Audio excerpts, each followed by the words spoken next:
ಧ್ಯಾನ ಬಂಧುಗಳಿಗೆ ಆತ್ಮಪೂರ್ವಕ ನಮಸ್ಕಾರಗಳು. ಮೊದಲನೇದಾಗಿ ಮಹಾವತಾರ್ ಬಾಬಾಜಿಯವರಿಗೆ ನನ್ನ ನಮನಗಳು.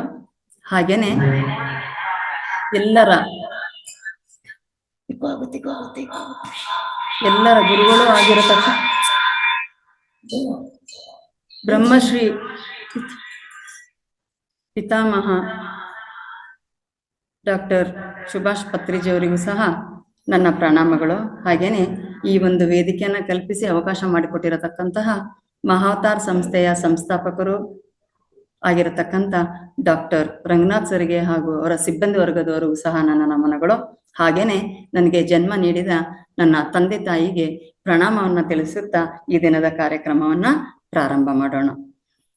ಈ ದಿನ ಸೆಪ್ಟೆಂಬರ್ 27 ನಮ್ಮ 41 ದಿನಗಳ ಮಂಡಲ ಕಾರ್ಯಕ್ರಮದ 2ನೇ ಬ್ಯಾಚ್ನ 29ನೆಯ ದಿನವನ್ನ ನಾವು ಇವತ್ತು ಪ್ರಾರಂಭ ಮಾಡ್ತಾ ಇದ್ದೇವೆ. ಈ ದಿನ ತಾವು ನಮ್ಮ ಲಿಂಕ್ ಅಲ್ಲಿ ನೋಡಿರಬಹುದು. ಈ ನವರಾತ್ರಿಯ ವಿಶೇಷದಂತೆ ಪ್ರಥಮವಾಗಿ ನಾವು ನವರಾತ್ರಿಯ ವಿಶೇಷ ಉಪನ್ಯಾಸವನ್ನ ನಾವು ಕೇಳಲಿದ್ದೇವೆ. ತದನಂತರ ಹಾಗೇನೆ ನಮ್ಮ ಉಪನ್ಯಾಸಕರು ಅಥವಾ ಅತಿಥಿಗಳೇ ಇವತ್ತು ಧ್ಯಾನವನ್ನ ಸಹ ಮಾಡಲಿದ್ದಾರೆ. ಇವತ್ತಿನ ಈ ಒಂದು ವೇದಿಕೆಯಲ್ಲಿ ತಮ್ಮ ಜ್ಞಾನವನ್ನ ಹಂಚಿಕೊಳ್ಳಿಕ್ಕೆ ಈಗಾಗಲೇ ಆಗಮಿಸಿದ್ದಾರೆ ನಮ್ಮ ಹಿರಿಯ ಪಿರಮಿಡ್ ಮಾಸ್ಟರ್ ಆಗಿರತಕ್ಕಂತಹ ಜಯಶ್ರೀ ಮೇಡಮ್ ಅವರು. ಸಾಮಾನ್ಯವಾಗಿ ನಮ್ಮ ಮಹಾವತಾರ್ ವೇದಿಕೆಗೆ ಇವರು ಚಿರಪರಿಚಿತ. ಯಾಕಂತಂದ್ರೆ ತಮ್ಮ ಬೆಳಿಗ್ಗೆ ಹಾಗೂ 3ರಿಂದ 4:15 ಗಂಟೆಗೆ ನಡೆಯತಕ್ಕಂತಹ ಕಾರ್ಯಕ್ರಮದಲ್ಲಿ ಇವರು ಸಾಕಷ್ಟು ತಮ್ಮ ಜ್ಞಾನವನ್ನ ಹಂಚಿಕೊಂಡಿದ್ದಾರೆ. ಎಲ್ಲರಿಗೂ ಚಿರಪರಿಚಿತ ಸಹ ಹೌದು. ಮೇಡಮ್ ಅವರನ್ನ ನಾನು ಈ ವೇದಿಕೆಯ ಪರವಾಗಿ ಹಾಗೂ ವೈಯಕ್ತಿಕವಾಗಿ ಹೃತ್ಪೂರ್ವಕವಾದ ಸ್ವಾಗತವನ್ನ ಕೋರಿ ತಮ್ಮ ಜ್ಞಾನವನ್ನ ಹಂಚಿಕೊಳ್ಬೇಕು, ಅದೇ ರೀತಿಯಲ್ಲಿ ಧ್ಯಾನವನ್ನು ಸಹ ಮಾಡಿಸ್ಬೇಕು ಅಂತ ಕೇಳ್ಕೊಳ್ತೇನೆ. Over to you ma'am. Welcome ma'am. Jayashree ma'am. ನಮಸ್ತೆ ಮೇಡಮ್, ಆತ್ಮ ಪ್ರಣಾಮಗಳು. ಅದ್ಭುತವಾಗಿ ಪ್ರೀತಿಯಿಂದ ನನ್ನನ್ನ ಸ್ವಾಗತ ಮಾಡಿದ್ದೀರಾ ರೇವತಿ ಮೇಡಮ್, ತಮ್ಗೆ ಆತ್ಮ ಪ್ರಣಾಮಗಳು. Thank you ma'am. ಮೊದಲನೇದಾಗಿ ನಮ್ಮೆಲ್ಲರ ಗುರುಗಳಾದಂತ ಪತ್ರಿಜಿ ಗುರುಗಳಿಗೆ ಆತ್ಮ ಪ್ರಣಾಮಗಳನ್ನ ಸಲ್ಲಿಸುತ್ತಾ, ನಮ್ಮೆಲ್ಲರ ರಕ್ಷಾ ಕವಚವಾಗಿರುವ ಅವತಾರ್ ಬಾಬಾಜಿ ಅವರಿಗೆ ಆತ್ಮ ಪ್ರಣಾಮಗಳನ್ನ ಸಲ್ಲಿಸುತ್ತಾ, ನನ್ನ ಎಲ್ಲ ಜನ್ಮದ ಈ ಜನ್ಮದ ಗುರುಗಳಿಗೆ ಆತ್ಮ ಪ್ರಣಾಮಗಳನ್ನ ಸಲ್ಲಿಸುತ್ತಾ, ನನ್ನ ಪ್ರೀತಿಯ ತಂದೆ ತಾಯಿಗಳಿಗೂ ಹಾಗೂ ಇಂದು ಜೂಮ್ ಅಲ್ಲಿ ಹಾಗೂ ಯೂಟ್ಯೂಬ್ ಅಲ್ಲಿ ಜಾಯಿನ್ ಆದಂತ ಎಲ್ಲ ನನ್ನ ಆತ್ಮ ಬಂಧುಗಳ ತಂದೆ ತಾಯಿಗಳಿಗೆ ಆತ್ಮ ಪ್ರಣಾಮಗಳನ್ನ ಸಲ್ಲಿಸುತ್ತಾ, ತಮಗೆಲ್ಲರಿಗೂ ನವರಾತ್ರಿ ಹಬ್ಬದ ಹಾರ್ದಿಕ ಶುಭಾಶಯಗಳು ಮಾಸ್ಟರ್ಸ್. ಯಾಕಂದ್ರೆ ಇಲ್ಲಿ ನಾವು ಸೇರಿರುವ ನಿಮಿತ್ತವೇ ನವರಾತ್ರಿ. ಇಲ್ಲಿ ಒಂದು ಶೀರ್ಷಿಕೆಯಲ್ಲಿ ನೀವೆಲ್ಲ ನೋಡಿರ್ಬೋದು, ನವರಾತ್ರಿಯ ವಿಶೇಷ ಉಪನ್ಯಾಸ ಮತ್ತು ಧ್ಯಾನ ಅಂತ ಕೊಟ್ಟಿದ್ದಾರೆ. ಮೊದಲನೇದಾಗಿ ನಾನ್ ಮಹಾ ಅವತಾರ್ ಬಾಬಾಜಿ ಫೌಂಡೇಶನ್ ರಂಗನಾಥ್ ಸರ್ಗೆ ಹಾಗೂ ಎಲ್ಲ ಸಿಬ್ಬಂದಿ ವರ್ಗದವ್ರಿಗೆ ನನ್ನ ಗ್ರಾಟಿಟ್ಯೂಡ್ ಅನ್ನ ಹೇಳ್ತೇನೆ. ಇಂಥ ಒಂದು ಅದ್ಭುತವಾದ ಸೇವೆಯನ್ನ ನನ್ಗೆ ಕಲ್ಪಿಸಿಕೊಟ್ಟು ಈ ಒಂದು ಸೇವೆಯನ್ನ ಮಾಡೋಕೆ ನನ್ಗೆ ಒಂದು ಅವಕಾಶ ಮಾಡಿದಕ್ಕಾಗಿ ತಮಗೆಲ್ಲರಿಗೂ ಹೃದಯಪೂರ್ವಕವಾದ ಧನ್ಯವಾದವನ್ನ ಹೇಳ್ತೇನೆ ಈ ಅವಕಾಶಕ್ಕಾಗಿ. ಮಾಸ್ಟರ್ಸ್ ನೋಡಿ, ಇವತ್ತು ನಾವೆಲ್ಲ ಸೇರಿರುವುದೇ ಇದಕ್ಕೆ ಹೇಳಿ. ನೋಡಿ, ಇವತ್ತು ಹೇಳಿದ್ದಾರೆ. ನನ್ಗೆ ಇನ್ನೊಂದು ಏನು ಖುಷಿ ಆಯ್ತಂದ್ರೆ, ಈ ಫ್ಲೇರ್ ನೋಡಿದಾಗ ನಾನು ಎಲ್ಲೋ ಒಂದ್ ಕಡೆ ಅನ್ಕೋತಾ ಇದ್ದೆ, ನನ್ ಮ್ಯಾನಿಫೆಸ್ಟೇಶನ್ ಆಯ್ತು ಅಂತಂದೆ. ನನ್ಗೆ ಹೆಸರು ಬಂದ ಮೇಲೆ ಕೆಳಗಡೆ ಜಯಶ್ರೀ ಅಂತ ಬರ್ತಿತ್ತು, ಇಲ್ಲ ಮಾಸ್ಟರ್ ಜಯಶ್ರೀ, ಶಿವಶಕ್ತಿ ಅಂತ ಬಂದ್ರೆ ಚೆನ್ನಾಗಿರ್ತಿತ್ತಲ್ವಾ, ಒಂದು ನಂದಂತ ಒಂದು ಐಡೆಂಟಿಟಿ ಆಗಿದೆ ಈಗ ಅಂತ ಅನ್ಕೊಂಡೆ. ಇವತ್ ನೋಡಿ ಅದೇ ಬಂದಿದೆ. ನನ್ಗೆ ಫ್ಲೇರ್ ನೋಡಿದ ತಕ್ಷಣನೇ ಖುಷಿ ಆಯ್ತು. ಕೆಳಗಡೆ ಶಿವಶಕ್ತಿ ಅಂತ ಹಾಕಿದ್ದಾರೆ. ಅದಕ್ಕೆ ನನಗೆ ತುಂಬಾ ಹೃದಯಪೂರ್ವಕವಾದ ಕೃತಜ್ಞತೆಯನ್ನು ಹೇಳ್ತೀನಿ. ನಾನ್ ಅನ್ಕೊಂಡಿದ್ ಮ್ಯಾನಿಫೆಸ್ಟೇಶನ್ ಟೆಲಿಪತಿಯಾಗಿ ಅದನ್ನೇ ಫ್ಲೇರ್ ಅಲ್ಲಿ ಹಾಕಿದ್ದಾರೆ. Thank you masters, thank you. ನೋಡಿ, ಇವತ್ತು ನಾವು ಏನು ಈ ವಿಶೇಷ ಸಂಚಿಕೆ ಅಂತ ಹೇಳಿದ್ದಾರೆ, ನವರಾತ್ರಿಯ ವಿಶೇಷ ಉಪನ್ಯಾಸ ಮತ್ತು ಧ್ಯಾನ ಯಾಕೆ ಹೇಳಿದ್ದಾರೆ ಅನ್ನೋದನ್ನ ಇಲ್ಲಿ ಒಂದ್ ಸ್ವಲ್ಪ ಗಮನ ಇಡಿ ಮಾಸ್ಟರ್ಸ್. ಇವಾಗ ನವರಾತ್ರಿ ಅನ್ನೋದು ಏನಾಗ್ಬಿಟ್ಟಿದೆ ಅಂದ್ರೆ ಕೇವಲ ಏನಾಗ್ಬಿಟ್ಟಿದೆ, ದಾಂಡ್ಯ ಅಂದ್ರೆ ಡ್ಯಾನ್ಸ್ಗೆ ಸೀಮಿತವಾಗಿದೆ. ಹೇಗಂದ್ರೆ ಇಲ್ಲಿ ಗುಂಪಾಗಿ ಮಾಡಿ ಒಂದು ಗುಂಪುಗಳನ್ನ ಮಾಡ್ಕೊಂಡು ಒಂದು ಪ್ಲಾಟ್ಫಾರ್ಮ್ ಅನ್ನ ನಿರ್ಮಿಸಿಕೊಂಡು ಎಲ್ಲರೂ ತಮಗೆ ಬೇಕಾದಾಗೆ ಹೇಗೆ ಯಾವ ಸಾಂಗ್ ಬೇಕಾದ್ರೂ ಹಾಕೊಂಡು ಡ್ಯಾನ್ಸ್ ಮಾಡುವಂತ ಪದ್ಧತಿ ಶುರುವಾಗ್ಬಿಟ್ಟಿದೆ ಇತ್ತೀಚೆಗೆ ಅಲ್ವಾ. ಸೊ ಇದು ಎಲ್ಲಿಗೆ ಸೀಮಿತವಾಗ್ಬಿಟ್ಟಿದೆ ಅಂದ್ರೆ ನಮ್ ದಸರಾ ಹಬ್ಬ ಅಂದ್ರೆ ಬರೀ ಡ್ಯಾನ್ಸು. ಇವತ್ತಿನ ಯುವಕರಿಗೆ ಎಲ್ಲೋ ನಮ್ಮಂತವ್ರಿಗೆ ಒಂದ್ ಸ್ವಲ್ಪ ಗೊತ್ತಿದೆ, ಪೂಜೆ ಪುನಸ್ಕಾರಗಳು ಗೊತ್ತಿದೆ. ಯಾಕಂದ್ರೆ ನಾವು ಇಲ್ಲಿ ಮಧ್ಯದಲ್ಲಿರೋರು ಈ ಪೂಜೆಯನ್ನು ಬಿಟ್ಬಿಟ್ಟಿದೀವಿ, ಈ ಪುನಸ್ಕಾರವನ್ನ ಬಿಟ್ಬಿಟ್ಟಿದೀವಿ. ಇನ್ನ ಈಗ ಯಂಗ್ ಜನರೇಷನ್ ಎಲ್ ತಿಳಿಬೇಕು, ಎಲ್ರು ಏನ್ ಅನ್ಕೊಂಡ್ಬಿಟ್ಟಿದ್ದಾರೆ, ಕುಡಿದು ಕುಪ್ಪಳಿಸಿ ಡ್ಯಾನ್ಸ್ ಮಾಡೋದು. ಅದು ಹೇಗೆ ಕುಡಿದು ಕುಪ್ಪಳಿಸಿ, ಯಾವುದನ್ನ ನವರಾತ್ರಿ ಹಬ್ಬಕ್ಕೆ ಇದು ಒಂದು ಡ್ಯಾನ್ಸ್ ಅನ್ನೋದು ಏನಂದ್ರೆ ಇದು ಒಂದು ಪದ್ಧತಿ. ಏನಂದ್ರೆ ಆ ದೇವಿಗೆ ನಾವು ಸಮರ್ಪಣಾ ಭಾವದಿಂದ ಏನಂದ್ರೆ ಅರ್ಪಿಸುವುದು, ಭಕ್ತಿ ಭಾವದಿಂದ ಅರ್ಪಿಸುವ ಒಂದು ಹಲವಾರು ಪ್ರಕಾರಗಳಿದಾವೆ. ಏನಂದ್ರೆ ನಾವು ಈ ನವರಾತ್ರಿಯನ್ನ ಯಾವಾಗ ಆಚರಿಸ್ತೀವಿ ಅಂದ್ರೆ ಅಶ್ವಿನ ಮಾಸದ ಪ್ರತಿಪದೆಯಿಂದ ಆಚರಿಸ್ತೀವಿ. ಇವಾಗ ನಾವು ಆಚರಿಸುವುದು ನವಮಿಯಿಂದ ಹಿಡಿದು ಏನಂದ್ರೆ ದಶಮಿವರೆಗೂ ನಾವೇನಂದ್ರೆ ವಿವಿಧವಾದ ಪೂಜೆಯನ್ನ ಮಾಡ್ತೀವಿ. ಹಾಗೆ ಏನಂದ್ರೆ ನಾವು ಇದನ್ನ ಮಾಡ್ಬೇಕಾದ್ರೆ ಇದು 4 ಸರಿ ಬರುತ್ತೆ ವರ್ಷದಲ್ಲಿ. ಆದ್ರೆ ಅತ್ಯಂತ ಎಲ್ರಿಗೂ ಗೊತ್ತಿರೋದಂದ್ರೆ ಈ ಅಶ್ವಿನ ಮಾಸದಲ್ಲಿ ಬರುವಂತ ಈ ನವರಾತ್ರಿ. ಸೊ ಇದನ್ನ ನಾವೇನ್ ಮಾಡ್ತೀವಿ, ಕೆಲವೊಬ್ರು ನವರಾತ್ರಿಯನ್ನ ನವದುರ್ಗೆಯರನ್ನಾಗಿ ಪೂಜೆ ಮಾಡ್ತೀವಿ. ಇದು ಏನಪ್ಪಾ ಅಂದ್ರೆ ದೇವಿಯ ಏನಂದ್ರೆ ವಿವಿಧ ರೂಪಗಳನ್ನ ಏನಂದ್ರೆ ನಾವು ವಿಭಿನ್ನ ದೇವಿಯ ರೂಪಗಳಲ್ಲಿ ವಿಭಿನ್ನ ರೂಪಗಳನ್ನ ವಿಭಿನ್ನವಾಗಿ ಪೂಜಿಸಿ ಆ ತಾಯಿಯ ವಿವಿಧ ಗುಣಗಳನ್ನ ನಾವು ತಿಳ್ಕೊಂಡು ಅರಿತುಕೊಂಡು ನಮ್ಮಲ್ಲಿ ಏನಂದ್ರೆ ಅದನ್ನ ಅಳವಡಿಸಿಕೊಳ್ಳೋಕೆ ಮಾಡುವಂತ ನವರಾತ್ರಿ ಇದು. ನಮ್ಗೀಗ ಏನಾಗ್ಬಿಟ್ಟಿದೆ ಅಂದ್ರೆ ಬರೀ ಡ್ಯಾನ್ಸ್ ಮಾಡೋದು ಒಂದು ಇದು ಅನ್ನೋದಕ್ಕೆ ಮೀಸಲಾಗ್ಬಿಟ್ಟಿದೆ. ನಾವ್ ಇದ್ರ ಹಿನ್ನೆಲೆನೇ ತಿಳ್ಕೊಂಡಿಲ್ಲ. ಎಷ್ಟೋ ಜನ ಗೊತ್ತು ನಾವ್ ಮಾಡ್ತೀವಿ, ಮನೇಲಿ ಏನ್ ಮಾಡ್ತೀವಿ ನೋಡಿ, ಯಾವ ತರ ನಾವು ಮಾಡ್ತೀವಿ ನವರಾತ್ರಿಯನ್ನ. ಒಂದ್ ಸ್ವಲ್ಪ ಯೋಚನೆ ಮಾಡಿ ಎಲ್ರು. ನಾವೇನ್ ಮಾಡ್ತೀವಿ ನವರಾತ್ರಿಯಲ್ಲಿ ಪೂಜೆ ಮಾಡ್ತೀವಿ, ಜಪ ಮಾಡ್ತೀವಿ, ತಪ ಮಾಡ್ತೀವಿ, ಸ್ನಾನ ದಾನ ಎಲ್ಲಾ ಮಾಡ್ತೀವಿ. ಅಷ್ಟೇ ಅಲ್ಲದೆ ದೇವಿ ಪಾರಾಯಣ ಮಾಡ್ತೀವಿ, ಸಪ್ತಸತಿ ಓದ್ತೀವಿ, ಹೋಮ ಮಾಡ್ತೀವಿ, ಹವನ ಮಾಡ್ತೀವಿ. ಅದೇ ರೀತಿ ನಾವೆಲ್ಲಿರುವಂತ ಧ್ಯಾನದ ರೂಪದಲ್ಲೂ ಆ ತಾಯಿಯನ್ನ ನಾವೇನ್ ಮಾಡ್ತೀವಿ, ಪೂಜಿಸ್ತೀವಿ. ಆದ್ರೆ ಇಲ್ಲಿ ನಾವು ತಿಳ್ಕೊಬೇಕಾಗಿರೋದು ದಾರಿ ಯಾವುದಾದರೇನಯ್ಯ, ನಾವೆಲ್ಲ ಮಾಡ್ತಾ ಇರೋದು ಆ ಪರಬ್ರಹ್ಮ ಸ್ವರೂಪನಲ್ಲಿ ಲೀನವಾಗುವಂತ ಕಾಯಕವನ್ನೇ. ನಾವ್ ಯಾರು ಇಲ್ಲಿ ಬೇರೆ ಬೇರೆ ಮಾಡ್ತಾ ಇಲ್ಲ, ಎಲ್ರು ಅದನ್ನೇ ಮಾಡ್ತಾ ಇದೀವಿ. ಯಾರಂದ್ರೆ ಆ ಜಗಜ್ಜನನಿ ಕೊಡುವಂತ ಏನಂದ್ರೆ ಆ ತಾಯಿಗೆ ನಾವು ಏನಂದ್ರೆ ಆ ಜಗಜ್ಜನನಿ ಅಂತ ಕರಿತೀವಿ. ಆ 9 ಸ್ವರೂಪಗಳನ್ನ ಜಗಜ್ಜನನಿ ಅಂತ ಕರಿತೀವಿ. ಆ ತಾಯಿ ಏನಂದ್ರೆ ನಮ್ಗೆ ಆ ತಾಯಿಯ ಕೃಪಾ ಆಶೀರ್ವಾದಕ್ಕಾಗಿ ನಾವು ವಿವಿಧ ರೀತಿಯಲ್ಲಿ ಆ ತಾಯಿಯನ್ನ ಪೂಜಿಸ್ತೀವಿ. ಇಲ್ಲಿ ನಾವು ಹಿಂದೂ ಧರ್ಮದಲ್ಲಿ ಇದು ಅತ್ಯಂತ ವಿಜೃಂಭಣೆಯಿಂದ ಆಚರಿಸುವಂತ ಹಬ್ಬ. ಇದು ನಮ್ಮ ಹಿಂದೂಗಳಿಗೆ ಅತ್ಯಂತ ಪ್ರೀತಿ ಹಬ್ಬ. ಇದು ನಮ್ಮ ಭಾರತೀಯರಿಗೆಲ್ಲೂ ಹೆಮ್ಮೆಯ ಹಬ್ಬ. ಯಾಕಂದ್ರೆ ಅದರಲ್ಲಿ ನಮ್ಮ ಕರ್ನಾಟಕದ ನಾಡ ಹಬ್ಬ. ದಸರಾ ಅಂದ್ರೆ ಸಾಕು, ಬರೀ ಭಾರತ ಅಷ್ಟೇ ಅಲ್ಲ, ಇಡೀ ವಿಶ್ವವೇ ನಮ್ ಕಡೆ ನೋಡುತ್ತೆ, ಕರ್ನಾಟಕದ ಕಡೆ. ಎಲ್ಲಿ? ನಮ್ಮ ಮೈಸೂರು ದಸರಾ. ನಮ್ಮ ಮೈಸೂರು ದಸರಾ ಯಾರಿಗ್ ಗೊತ್ತಿಲ್ಲ? ನಮ್ಮ ಮೈಸೂರು ದಸರಾ ಅಂದ್ರೇನ ನಮ್ಮ ಹೆಮ್ಮೆಯ ದಸರಾ. ಸೊ ಹಾಗಾಗಿ ಏನಂದ್ರೆ ಈ ಒಂದು ದಸರಾವನ್ನ ಮೊದಲಿಗೆ ಸ್ಟಾರ್ಟ್ ಮಾಡಿದವರು ಯಾರು ಅಂತ ನಾವು ಹಿನ್ನೆಲೆ ತಿಳ್ಕೊಬೇಕು ಮಾಸ್ಟರ್ಸ್. ನಮ್ಮ ಕರ್ನಾಟಕದ ಸುವರ್ಣ ಯುಗವನ್ನೇ ಬರೆದಂತ ಶ್ರೀಕೃಷ್ಣರಾಜರು. ಸೊ ಹಾಗಾಗಿ ಶ್ರೀಕೃಷ್ಣ ದೇವರಾಯ ಆರಂಭಿಸಿದಂತ ಈ ಒಂದು ದಸರಾ ಉತ್ಸವವನ್ನ ನಮ್ಮ ಮೈಸೂರು ರಾಜರು ಮುಂದುವರ್ಸ್ಕೊಂಡ್ ಬರ್ತಾ ಇದ್ದಾರೆ. ಸೊ ಹಾಗಾಗಿ ಇದನ್ನ ನಾವು ಹೆಮ್ಮೆಯಿಂದ ಹೇಳ್ಕೋಬಹುದು, ನಮ್ಮ ಕನ್ನಡಿಗರ ಹಬ್ಬ ಅಂತ ಹೇಳಿ. ಅದೇ ರೀತಿ ಭಾರತ ವಿವಿಧ ಭಾಗಗಳಲ್ಲಿ ವಿವಿಧ ರೀತಿಯಾಗಿ ಇದನ್ನ ಆಚರಿಸ್ತಾರೆ. ನಮ್ಮ ಸೌತ್ ಕಡೆ ಒಂಥರ ಆಚರಿಸ್ತೀವಿ, ನಾರ್ತ್ ಕಡೆ ಒಂದ್ ಕಡೆ ಆಚರಿಸ್ತಾರೆ. ಯಾಕಂದ್ರೆ ಅವರವರ ರೀತಿ ಪದ್ಧತಿ ನೋಡಿ. ಅಲ್ಲಿ ಗುಜರಾತ್ನಲ್ಲಿ ಎಲ್ಲ ಅಂದ್ರೆ ಒಂದು ಪೆಂಡಾಲ್ ಹಾಕಿ ಒಂದೇ ಕಡೆ ಆ ತಾಯಿಯನ್ನ ಕುಂಡ್ರಿಸಿ ಅಲ್ಲಿ ಏನಂತಾರೆ ಗರ್ಭಾ ಅಂತ ಅಂತಾರೆ. ಅವ್ರೇನಂದ್ರೆ ಪೂಜೆಯನ್ನ ಮಾಡಿ ಅವ್ರು ಯಾವ ತರ ಭಕ್ತಿಯನ್ನ ಅರ್ಪಿಸ್ತಾರೆ ಅಂದ್ರೆ ಡ್ಯಾನ್ಸ್ ಮೂಲಕ, ಕೋಲಾಟಗಳ ಮೂಲಕ, ಹಾಡಿನ ಮುಖಾಂತರ, ಭಜನೆ ಮುಖಾಂತರ. ಅಲ್ಲಿ ಈ ಕಡೆ ಬಂದ್ರೆ ಕೋಲ್ಕತ್ತಾದಲ್ಲಿ ಬಂದ್ರೆ ಅಲ್ಲಿನೂ ಆ ದೇವಿಯನ್ನ ಪೆಂಡಾಲ್ ಅಂತ ಹಾಕ್ತಾರೆ. ಅತ್ಯಂತ ವಿಜೃಂಭಣೆಯಿಂದ ಆ ತಾಯಿಯನ್ನ ಕೂಡಿಸಿ ಅವ್ರದೇ ಆದಂತ ವಿಶಿಷ್ಟ ರೀತಿಯಲ್ಲಿ ಆ ತಾಯಿಯನ್ನ ಪೂಜೆ ಮಾಡ್ತಾರೆ.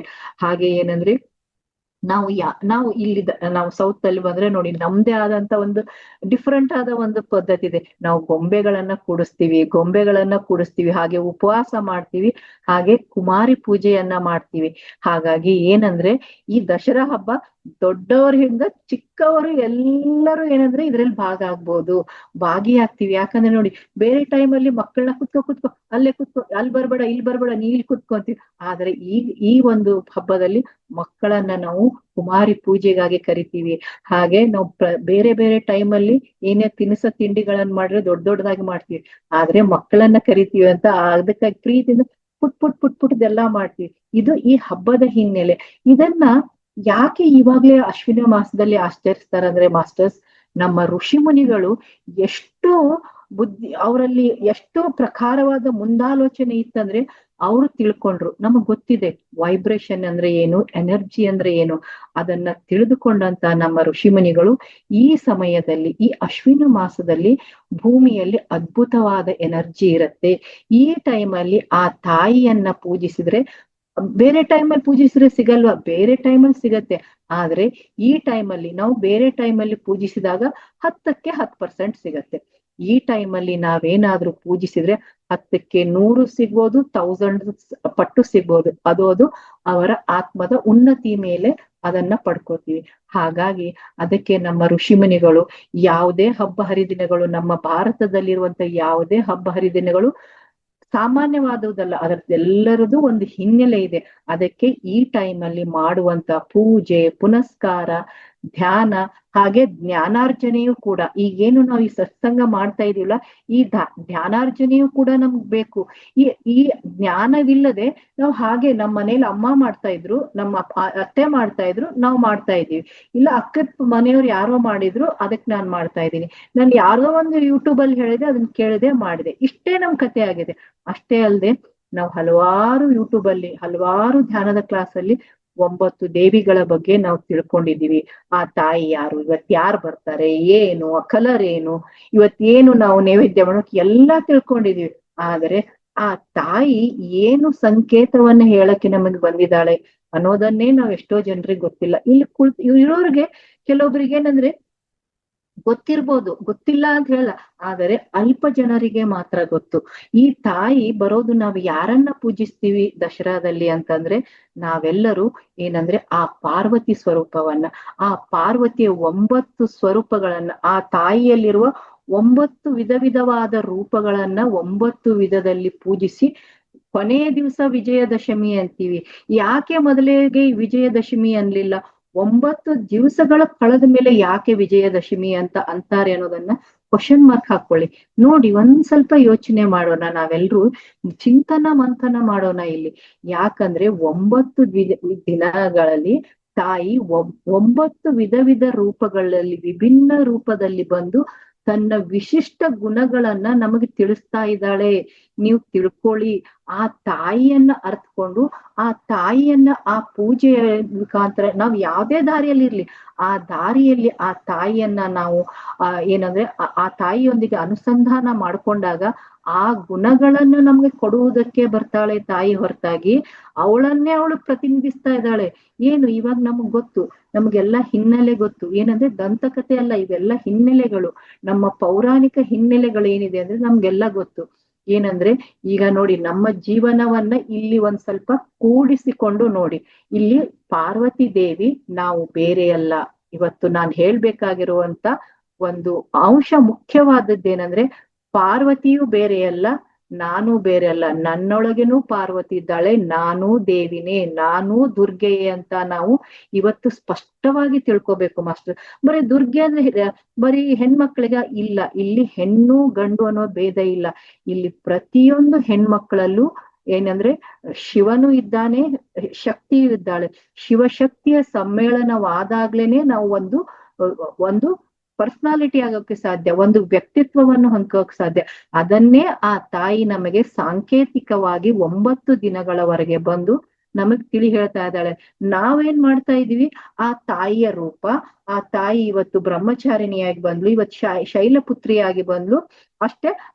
ಆ ಒಂದು ರೂಪವನ್ನ ನಾವು ಪೂಜಿಸ್ತಾ ಇದೀವಿ. ಆ ರೂಪ ನಮ್ಮೊಳಗೂ ಇದೆ, ನಿನ್ನೊಳಗೂ ಇದೆ ಅಂತ ಹೇಳಕ್ಕೆ ತಾಯಿ ಪ್ರತಿ ವರ್ಷ ಬರ್ತಾಳೆ. ಹೇಗೆ ನೋಡಿ, ನಾವು ಮೊಬೈಲ್ ಅನ್ನ ಇಟ್ಕೊಂಡಿದೀವಿ, ಎಲ್ರು ನಮ್ಮ ಹತ್ರ ಮೊಬೈಲ್ ಇದೆ. ಮೊಬೈಲ್ ಅನ್ನ ನಾವು ಮಾತಾಡ್ತಾ ಮಾತಾಡ್ತಾ ಬ್ಯಾಟ್ರಿ ಚಾರ್ಜ್ ಕಡಿಮೆ ಆಗತ್ತೆ. ಚಾರ್ಜ್ ಕಡಿಮೆ ಆದಾಗ ಚಾರ್ಜಿಂಗ್ ಹಾಕ್ತಿವಿ. ನೋಡಿ, ಬ್ಯಾಟ್ರಿ ಎಷ್ಟು ನಾವು ಮಾತಾಡಿರ್ತೀವಿ ಅಷ್ಟು ಚಾರ್ಜ್ ಆಗತ್ತೆ. ನಾವು ಜಾಸ್ತಿ ಮಾತಾಡಿದಾಗ ಜಾಸ್ತಿ ಖಾಲಿಯಾಗಿರುತ್ತೆ. ಸೊ ಹಾಗಾಗಿ ನಮ್ಮ ಋಷಿ ಮುನಿಗಳು ಏನ್ ಮಾಡಿದ್ರು, 4 ವರ್ಷದಲ್ಲಿ 4 ಇಟ್ರು, 4 ದಸರಾಗಳನ್ನ ಕೊಟ್ರು. ಅದ್ರಲ್ಲಿ 3 ದಸರಾ ಕೆಲವರಿಗೆ ಗೊತ್ತಿಲ್ಲ, ಈ ದಸರಾ ಎಲ್ಲರಿಗೂ ಗೊತ್ತಿದೆ. ಈ ಟೈಮ್ ಅಲ್ಲಿ ನಾವೇನಂದ್ರೆ ಮೊಬೈಲ್ ಚಾರ್ಜ್ ಹಾಕಿದ್ರೆ ಈ ಮೊಬೈಲ್ ಚಾರ್ಜ್ ಹಾಕಿದಾಗ ಅದು ಏನಾಗತ್ತೆ, ನಾವು ಎಷ್ಟುವರೆಗೂ ಮಾತಾಡ್ತೀವಿ ಅದು ಬ್ಯಾಟ್ರಿ ಚಾರ್ಜ್ ವರೆಗೂ ಮಾತಾಡ್ತೀವಿ. ಅಷ್ಟು ಖಾಲಿ ಆದ್ಮೇಲೆ ಮತ್ತೆ ಚಾರ್ಜ್ ಹಾಕಲ್ಲ. ಹಾಗೆ ಈ ದಸರಾದಲ್ಲಿ ನಾವೆಲ್ಲರೂ ಆ ತಾಯಿಯ ಜೊತೆ ಅನುಸಂಧಾನಗೊಂಡು ನಮ್ಮ ಆತ್ಮದ ಉನ್ನತಿಗಾಗಿ ನಾವು ಚಾರ್ಜ್ ಮಾಡ್ಕೋತಾ ಇದ್ದೀವಿ. ಇಲ್ಲಿ ನಾವು ಚಾರ್ಜ್ ಆಗ್ತಾ ಇದೀವಿ. ನಮ್ಮಲ್ಲಿ ಏನಂದ್ರೆ ನಾವು ಪ್ರತಿನಿತ್ಯ ನಾವು ಈ ಸಂಸಾರ ಜೀವನದಲ್ಲಿದ್ದು ನಮ್ಮಲ್ಲಿ ಏರುಪೇರುಗಳು ನಡೀತಾನೆ ಇರ್ತವೆ. ಸೊ ಹಾಗಾಗಿ ನಮ್ಗೇನಂದ್ರೆ ಒಂದ್ಸರಿ ನಾವು ಹೈ ಆಗತ್ತೆ ನಮ್ಮ ಎನರ್ಜಿ, ಒಂದೇನಾದ್ರೂ ದುಃಖ ಬಂದ್ರೆ ಲೋ ಆಗತ್ತೆ. ಸೊ ಅದನ್ನ ಬ್ಯಾಲೆನ್ಸ್ ಮಾಡ್ಕೊಂಡಾಗ್ಲೆ ಅಂದ್ರೆ ನಮ್ಮ ಶಿವನ ತತ್ವ ಪಾರ್ವತಿಯ ತತ್ವ ಬ್ಯಾಲೆನ್ಸ್ ಆದಾಗ್ಲೇ ನಾವು ಒಂದ್ ಒಳ್ಳೆ ವ್ಯಕ್ತಿತ್ವ ಆಗಕ್ಕೆ ಸಾಧ್ಯ. ಅದನ್ನ ತಾಯಿ ಹೇಗ್ ಹೇಳಿದ್ದಾಳೆ ಅಂತ ನಾವಿಲ್ಲಿ ತಿಳ್ಕೊಳ್ಳೋಣ.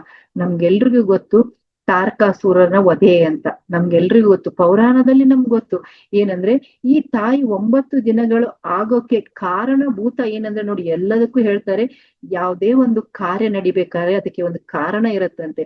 ಈ ನವರಾತ್ರಿ ಆಗ್ಬೇಕಾದ್ರೆ ಯಾರ್ ಕಾರಣ? ಅಸುರರು.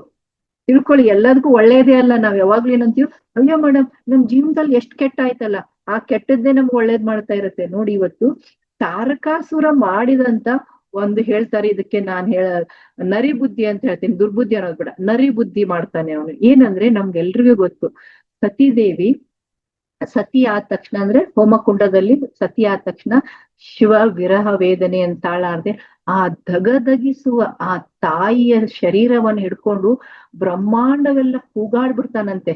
ಅಷ್ಟು ಅವನಿಗೆ ಏನಂದ್ರೆ ತನ್ನನ್ನೇ ತಾನು ಕಳ್ಕೊಂಡಷ್ಟು ದುಃಖ ಆಗಿ ಏನಂದ್ರೆ ತಿರುಗಾಡ್ತಾನಂತೆ. ಆವಾಗ ಆ ತಾಯಿಯ ಬಿದ್ದಂತ ಒಂದೊಂದು ಅಂಗಗಳು ನಮ್ಮ ಭಾರತದಲ್ಲಿ ಶಕ್ತಿ ಪೀಠಗಳಾಗಿದ್ದಾವೆ. ನಮ್ಗೆಲ್ರಿಗೂ ಗೊತ್ತು ಇದು. ಹಾಗೆ ಆದ ನಂತರ ಶಿವ ಏನ್ ಮಾಡ್ತಾನೆ, ತನ್ನ ದುಃಖವನ್ನ ತಡ್ಕೊಳಕ್ಕಾಗದೆ ನಾನು ಸತಿ ಇಲ್ದೆ ಏನ್ ಮಾಡ್ಲಿ, ನನ್ನ ಪಾರ್ವತಿ ಇಲ್ದೆ ಏನ್ ಮಾಡ್ಲಿ ಅಂತ ಅವನ್ ಏನ್ ಮಾಡ್ತಾನೆ, ಧ್ಯಾನಕ್ಕೆ ಕುತ್ಕೊಂಡ್ಬಿಡ್ತಾನೆ, ಸಮಾಧಿಗೆ ಹೋಗ್ಬಿಡ್ತಾನೆ. ಅವನು ಹೋದ ತಕ್ಷಣ ಈ ಕಡೆ ಏನಾಗತ್ತೆ, ಅಸುರರು ಏನಂದ್ರೆ ಅಲ್ಲಿ ಲಯಕರ್ತ ಅವನೇ. ಸೊ ಅವನೇ ಇಲ್ಲ ಅಂದ್ಮೇಲೆ ತಮ್ಮ ಉಪದ್ರವನ್ನ ಸ್ಟಾರ್ಟ್ ಮಾಡ್ತಾರೆ, ತಮಗ್ ಹೆಂಗ್ ಬೇಕು ಹಂಗ್ ಮಾಡೋದು, ಎಲ್ಲರನ್ನು ಹಿಂಸೆ ಮಾಡೋದು. ಇದು ಏನಂದ್ರೆ ನಮ್ಮ ಜೀವನಕ್ಕೂ ಹಾಗೆ ಮಾಸ್ಟರ್ಸ್. ನಾವು ಏನಂದ್ರೆ ಸಮಾಧಿಯಲ್ಲಿ ಕುತ್ಕೊಂಡ್ಬಿಡ್ತೀವಿ. ಏನಂದ್ರೆ ಈ ಕಡೆ ನಮ್ಗೆ ಏನು ಬೇಡಪ್ಪ, ಏನು ಬೇಕಾಗಿಲ್ಲ ಅಂತ ನಾವು ಮುಚ್ಕೊಂಡ್ ಕುತ್ಕೊಂಡ್ಬಿಡ್ತೀವಿ. ಆವಾಗ ಏನಂದ್ರೆ ಈ ಕಡೆಯವ್ರದ್ದು ಹಿಂಸೆ ಅನ್ನೋದು ಜಾಸ್ತಿ ಆಗತ್ತೆ. ನಾವ್ ಎಷ್ಟು ಸುಮ್ನಿರ್ತೀವಿ ಅಷ್ಟು ನಮ್ಮನ್ನ ಕಾಡಿಸ್ತಾರೆ. ಯಾರು ನಮ್ಮ ಗುರುಗಳು ಅಂತ ಹೇಳ್ತೀನಿ, ನಾವ್ ಯಾವತ್ತು ಹೇಳ್ತೀನಿ, ನಾನ್ ನಿಮ್ಗೆ ಮೊದ್ಲೇ ಸರಿ ಹೇಳ್ತಾ ಇರೋದ್ರಿಂದ ಶತ್ರುಗಳು ಅನ್ನಲ್ಲ ನಾನು, ಅವರೇ ನಮ್ಮ ಗುರುಗಳು ಅಂತ ತಿಳ್ಕೊಬೇಕು ನಾವು. ಯಾವಾಗ್ಲೂ ಶತ್ರು ಅನ್ಬೇಡಿ, ಅವ್ರ ಗುರುಗಳು ನಮ್ಗೆ. ಸೊ ಹಾಗಾಗಿ ತಾರಕಾಸುರ ಏನ್ ಮಾಡ್ತಾನೆ ಅಂದ್ರೆ, ಯಾವಾಗ ಈ ಶಿವ ಕೂತಿದ್ದಾನೆ, ಇವನ್ ಸುಸಮಾಧಿಯಲ್ಲಿ ಹೋಗಿದ್ದಾನೆ, ಇವ್ನ್ ಬರಲ್ಲ ಅಂತ ಹೇಳ್ಬಿಟ್ಟು ಒಂದು ತುಂಬಾ ಬುದ್ಧಿ ಉಪಯೋಗಿಸ್ತಾರೆ. ಕೆಲವೊಬ್ರು ಲಾಜಿಕ್ ಬುದ್ಧಿ ಹಾಕ್ತಾರೆ, ತುಂಬಾ ಬುದ್ಧಿವಂತರು ಅನ್ಕೋತಾರಲ್ವಾ. ಅವನೇನ್ ಮಾಡ್ತಾನೆ, ಇವಾಗ್ಲೇ ತಪಸ್ಸಿಗೆ ಕುಂತು ವರವನ್ ಪಡಿತಾನೆ. ಏನಂದ್ರೆ ಶಿವ ಮತ್ತು ಪಾರ್ವತಿಯರಿಂದ ಹುಟ್ಟಿದಂತ ಮಗನಿಂದಲೇ ನನಗೆ, ಸಂತಾನದಿಂದಲೇ ನನಗೆ ವಧೆ ಆಗ್ಬೇಕು. ಆಯ್ತು ಅಂತ ತಥಾಸ್ತು ಅಂತ ಕೊಟ್ರು. ಆಮೇಲೆ ನಾವೆಲ್ರು ಏನ್ ಅನ್ಕೋತೀವಿ, ನಾವೆಲ್ಲ ಈಗ ಸಾಫ್ಟ್ವೇರ್ ಡೆವಲಪ್ಮೆಂಟ್ ಕಂಪ್ನಿಗಳಲ್ಲಿ ಇದೀವಿ, ಸಾಫ್ಟ್ವೇರ್ ಡೆವಲಪ್ಮೆಂಟ್ ನಮ್ಗೆಲ್ಲ ಗೊತ್ತಾಗಿದೆ. ನಾವೇ ಬುದ್ಧಿವಂತರು. ಈ ಸಾಫ್ಟ್ವೇರ್ ಅನ್ನೇ ರೆಡಿ ಮಾಡಿದಂತ ಭಗವಂತ ಅವನೆಷ್ಟು ಬುದ್ಧಿವಂತ ಇರಬಾರ್ದು? ಯಾಕಂದ್ರೆ ಈ ಟೆಕ್ನಾಲಜಿ ಅವ್ನ್ ಗೊತ್ತಿದೆ, ಈ ಟೆಕ್ನಾಲಜಿಯನ್ನ ರೆಡಿ ಮಾಡಿದವ್ನು ಅವ್ನ್ಗೆ ಎತ್ಕರು. ಆಮೇಲೆ ನೋಡ್ತಾರೆ ದೇವಾನುದೇವತೆಗಳು ನೋಡಿ, ಇನ್ನು ಶಿವನನ್ನ ಎಬ್ಬಿಸ್ಬೇಕಾರೆ ಆ ಪಾರ್ವತಿಯೇ ಬೇಕು, ಯಾಕಂದ್ರೆ ಪಾರ್ವತಿಯನ್ನೇ ವರಿಸ್ಬೇಕಲ್ವಾ. ಸೊ ಹಾಗಾಗಿ ಏನ್ ಮಾಡ್ತಾರೆ, ಪಾರ್ವತಿಯ ಏನ್ ಮಾಡ್ತಾಳೆ, ಈ ಭೂಮಿ ಮೇಲೆ ಜನನ ತಗೋತಾಳೆ, ಹಿಮವಂತನ ಸುತೆಯಾಗಿ ಈ ಭೂಮಿಗೆ ಬರ್ತಾಳೆ. ಹಾಗಾಗಿ ಆ ತಾಯಿ ಬರ್ತಾಳೆ. ಯಾವ ರೀತಿ ಬರ್ತಾಳೆ ಅಂತಂದ್ರೆ, ಅವಳು ಬಾಲ್ಯ, ಯೌವನ, ಚಿರಾವಸ್ಥೆ ಎಲ್ಲದರಲ್ಲೂ ಬರ್ತಾಳೆ. ಯೌವನ ಅವಸ್ಥೆಯಲ್ಲಿ ಎಲ್ಲಾ ಬರ್ತಾಳೆ ತಾಯಿ. ಬಂದಾಗ ಏನಂದ್ರೆ ನಮ್ಮ ತರನೇ ನೋಡಿ, ಇಲ್ಲಿ ಯಾವ ತರ ತಗೋಬಹುದು ಅಂದ್ರೆ, ನಮ್ಮ ಧಾರ್ಮಿಕ ವಿಚಾರದಲ್ಲಿ ಹಿಂದೂದಲ್ಲಿ ನಾವ್ ಏನಂತೀವಿ, ಮಹಿಳೆಯನ್ನ ಮಾತೆ, ಅಕ್ಕ, ಮಗಳು ಇನ್ನಿತರ ರೀತಿಯಾಗಿ ಸಂಬೋಧನೆ ಮಾಡ್ತೀವಿ ಅಲ್ವಾ. ಸೊ ಹಾಗೇನೆ ಏನಂದ್ರೆ, ಒಂದು ಮಹಿಳೆಯ ಸಂಪೂರ್ಣ ಜೀವನ ಚಕ್ರ ನವದುರ್ಗೆಯಲ್ಲೇ ಅಡಗಿದೆ. ನವದುರ್ಗೆಯ ರೂಪವನ್ನ ನೋಡಿದಾಗ ನಮ್ಮ ರೂಪವು ದುರ್ಗೆ ಅಂತ ನಾವ್ ಇವತ್ತು ತಿಳ್ಕೊಬಹುದು. ಹಾಗಾಗಿ ಆ ತಾಯಿ ಏನಂದ್ರೆ ಬರ್ತಾಳೆ, ಬಂದು ಅವಳು ಬಾಲ್ಯಾವಸ್ಥೆಯಲ್ಲಿ ಇರ್ತಾಳೆ. ಅದೇ ಯಾವ ರೂಪ? ತಾಯಿಯ ಮೊದಲನೆಯ ರೂಪ ಹೆರಿಗೆಯಾಗಿ ಆ ತಾಯಿ ಏನು ಬರ್ತಾಳಲ್ವಾ ಈ ಭೂಮಿಗೆ, ಆವಾಗ ಶೈಲರ ಪುತ್ರಿ ರೂಪದಲ್ಲಿರ್ತಾಳೆ. ಅದಕ್ಕೆ ನಾವು ಮೊದಲನೇ ದಿವಸ ಶೈಲಪುತ್ರಿಯಾಗಿ ಅವಳನ್ನ ಪೂಜೆಯನ್ನ ಗೈತೀವಿ. ಹಾಗೆ ಎರಡನೆಯದಾಗಿ ಕನ್ಯತ್ವವನ್ನ ತುಂಬಿದಂತ ತಾಯಿ ಬ್ರಹ್ಮಚಾರಿಣಿ ಆಗ್ತಾಳೆ, ಬ್ರಹ್ಮಚಾರಿಣಿ ರೂಪದಲ್ಲಿದ್ದಾಳೆ. ಸೊ ಹಾಗಾಗಿ ಅವಳು ಬ್ರಹ್ಮಚಾರಿಣಿ ರೂಪದಲ್ಲಿ ಇರ್ಬೇಕಾದ್ರೆ ಏನ್ ಮಾಡ್ತಾಳೆ, ಅವಳು ಗೊತ್ತಾಗತ್ತೆ ಅವಳಿಗೆ, ಅವಳ ಪಾಡಿಗೆ ಅವಳು ನಂಬ್ತಾರ ನಾವು ಎಲ್ಲ ಏನ್ ಇದೇ ರೀತಿಯಾಗಿ ಬಂದಿದೀವಲ್ಲ, ಗೊತ್ತಾದಾಗ ಅವಳು ಆರಾಮಾಗಿ ಕಾಲ ಕಳ್ಕೊಂಡಿರ್ತಾಳೆ. ಆದ್ರೆ ಅವಳು ಯಾರು ಅಂತ ಅವಳಿಗೆ ಗೊತ್ತಿಲ್ಲ, ನಾನ್ ಎದಕ್ ಹುಟ್ಟಿದೀನಿ ಅಂತ ಅವಳಿಗೆ ಲೈಫ್ ಪರ್ಪಸ್ ಗೊತ್ತಿಲ್ಲ. ಇದನ್ನ ಅರಿತಂತ ಏನಂದ್ರೆ ಈ ಕಡೆ ಅಸುರರ ಉಪದ್ರ ಜಾಸ್ತಿ ಆಗ್ತಾ ಇರೋದ್ರಿಂದ ಅಲ್ಲಿ ಏನ್ ಮಾಡ್ತಾರೆ, ಭಗವಂತ ಏನ್ ಮಾಡ್ತಾನೆ ಅಲ್ಲಿ ನಾರದ ಮುನಿಗಳು ಬಂದು ಆ ತಾಯಿಗೆ ಹೇಳ್ತಾರೆ, ಅಮ್ಮ ನೀನು ಪಾರ್ವತಿಯ ಅಂಶ, ನೀನು ಹುಟ್ಟಿರುವ ಲೈಫ್ ಪರ್ಪಸ್ ಏನಂದ್ರೆ ಶಿವನನ್ನ ವರಿಸೋಕೆ, ಶಿವನನ್ನ ಮದುವೆ ಆಗ್ಬೇಕು, ಆ ಶಿವನನ್ನ ಸುಸಮಾಧಿಯಲ್ಲಿ ಕುತ್ಕೊಂಡಿದ್ದಾನೆ ಅವನನ್ನ ಎಬ್ಬಿಸ್ಬೇಕು ತಾಯಿ, ನೀನು ಏನಂದ್ರೆ ನೀನು ಇನ್ನೇನಂದ್ರೆ ತಪಸ್ಸಿಗೆ ಕುತ್ಕೋ ಅಂತ. ತಪಸ್ಸಂದ್ರೆ ಏನು? ಆವಾಗಿನ ಕಾಲಕ್ಕೆ ತಪಸ್ಸು, ಇವಾಗಿನ ಕಾಲಕ್ಕೆ ಅದೇ ಧ್ಯಾನ. ನೋಡಿ ಈಗ ನಾವು ಎಲ್ಲರೂ ಏನಂದ್ರೆ ನಮ್ಮೊಳಗೂ ಆ ದೇವಿ ಇದ್ದಾಳೆ. ನಮ್ ಲೈಫ್ ಪರ್ಪಸ್ ಗೊತ್ತಿಲ್ಲದೆ ನಾವು ಕಾಲ ಕಳಿತಾನೆ ಇದೀವಿ. ನಾವು ಏನ್ರ ಪೂಜೆ ಮಾಡ್ತೀವಿ, ಧ್ಯಾನ ಮಾಡ್ತೀವಿ, ಎಲ್ಲಾ ಮಾಡ್ತೀವಿ, ಪ್ರತಿನಿತ್ಯ ಧ್ಯಾನ ಮಾಡ್ತೀವಿ. ಆದ್ರೂ ಮೇಡಮ್ ನನ್ಗೆ ಯಾಕೋ ಸರಿ ಹೋಗ್ತಾ ಇಲ್ಲ,